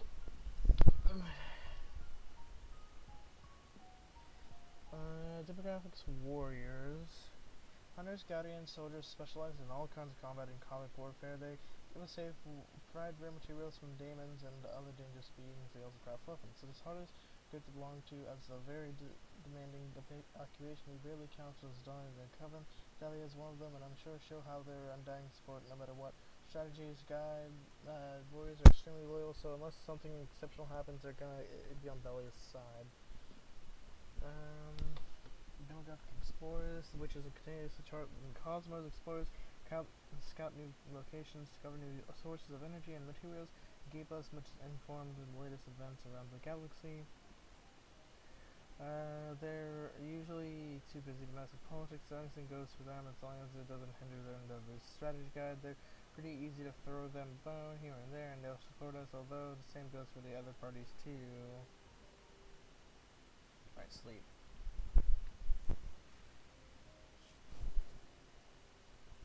You're walking your pet lizard through the maze of an uneven rocks. From time to time, the lizard disappears beneath rocks and comes out with several surreal insects. A rainbow mantis with 12 eyes, an obsidian beetle with the face of a Moai statue.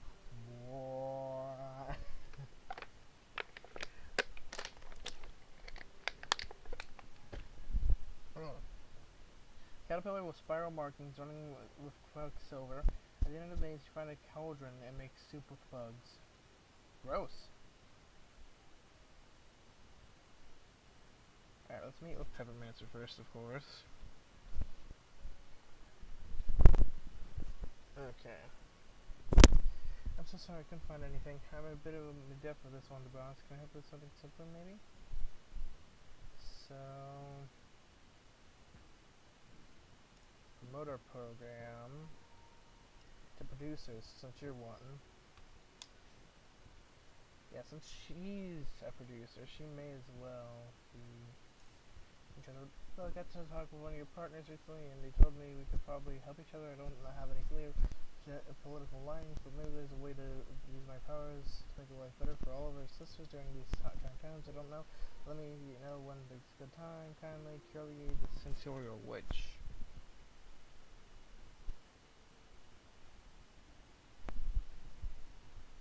Ooh, she's pretty. Hi. Hi, welcome. This place is so cool. Thanks. I wouldn't mind being imprisoned here. Oh shit, I'm sorry. Right off the bat, my big mouth will ruining everything. That's okay. It's my personal curse, always making things awkward. Really, don't worry. I'm awkward in my own way, too.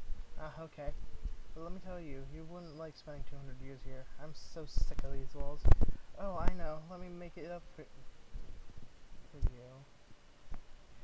Oh, that's fucking trippy. Better? Where did everything go? Don't worry, everything's still in place. I just altered our senses. Whoa, I love this. I wish I could do this. It would have made being exiled so much easier to bear. Funny you mention it, because I came to see you precisely to establish my talents. What's the matter? Well, sensorial magic makes a great party trick, but beyond that, I feel pretty useless.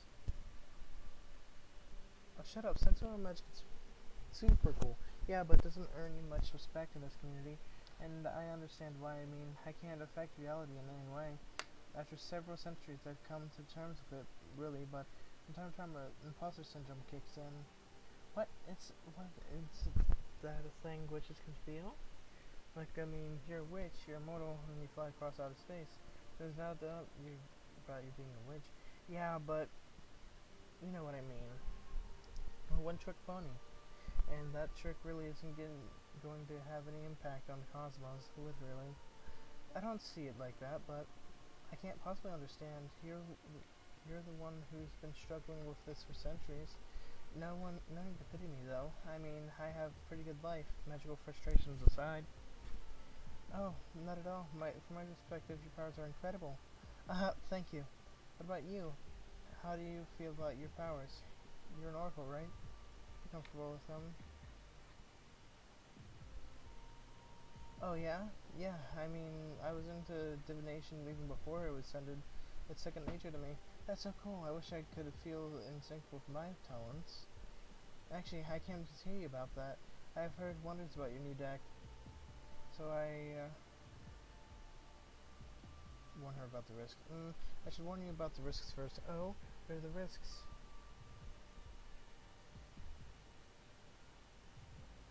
Tell the whole truth. Just recently discovered that I'm not exactly a soothsayer. I'm a writer. I determine fate through my cards. What does that mean?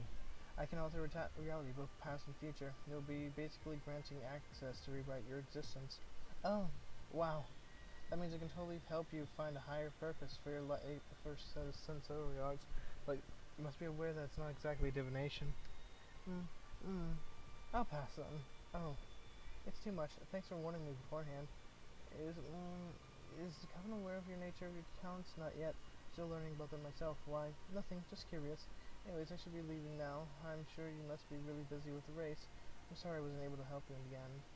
Don't worry, it was really nice meeting you. And good luck with everything. Thank you.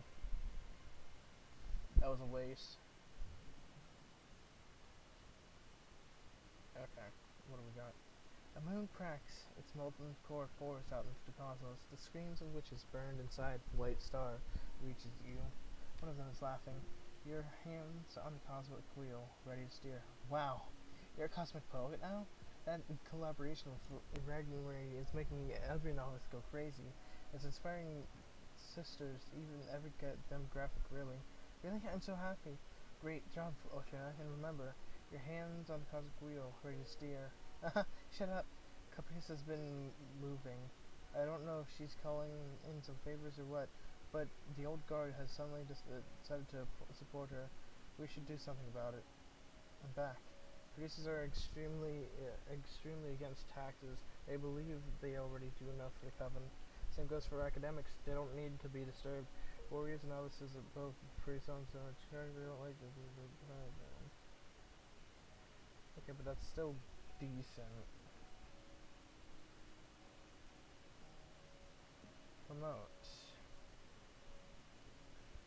warriors are sucky. Let's try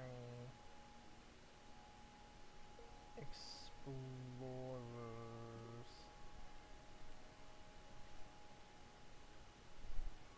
I mean, we got the novices basically in the bag. Explorers are our biggest weakness currently. I mean, warriors are sucky, but we have to deal with that. Okay. Found someone interesting. I simply introduced the idea that she would pay you a visit. Her name is Mecca, head of the explorers. That's not a real position in Coven. It's just an honorific title she got from the rest of the explorers, which may even be more important than an official designation. More often than not, Minika roams outer edges of the known universe, mapping out every star, every planet. She even developed a shape-shifting honore that keeps track of any changes to the astral body that the Coven has charted in real time. Just recently, Mechana has come back to the Coven because of elections. If we can get her on our side, we can easily win the confidence of every explorer, which in the Coven. Look for more opportunities. And then we sleep. Actually, no, let's do some poetry. Not poetry, you know what I mean. Interactive reading.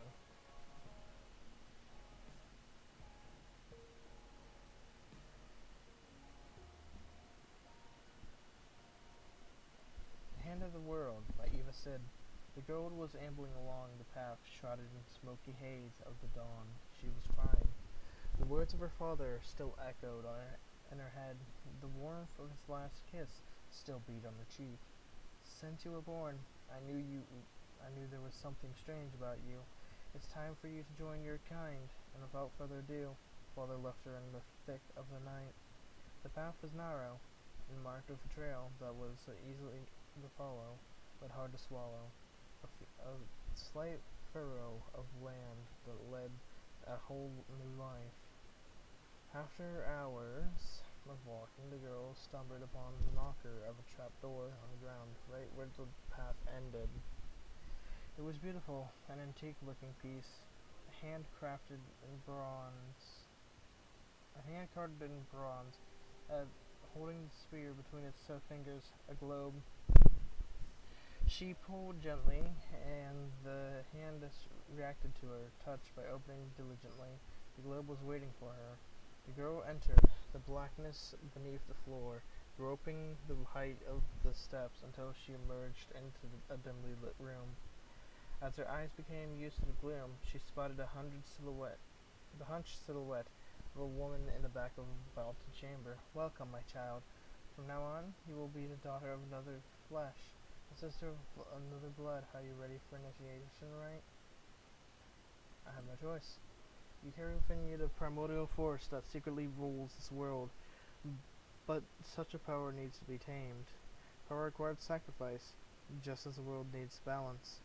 The woman approached her, her skin wrinkled, like the ridges of freshly plowed field. The force rests in the space between pairs of opposites. We must relinquish one of our senses to focus that force. Sight and hearing govern the rationality of people. Smell and taste drive their emotions. The girl struggled to understand. What about touch? That's the only sense we cannot renounce. We are the hand that simply rules, becoming the tool for channeling our magic.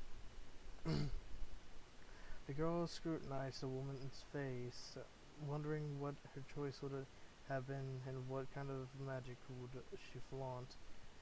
She thought it would be easier to live without some senses rather than others. Surely there was a catch. Don't be afraid. Look inside yourself. You will know the right choice, woman. Should I do without the exquisite taste of the succulent fruits of earth? Should I do without the countless fragrances in which...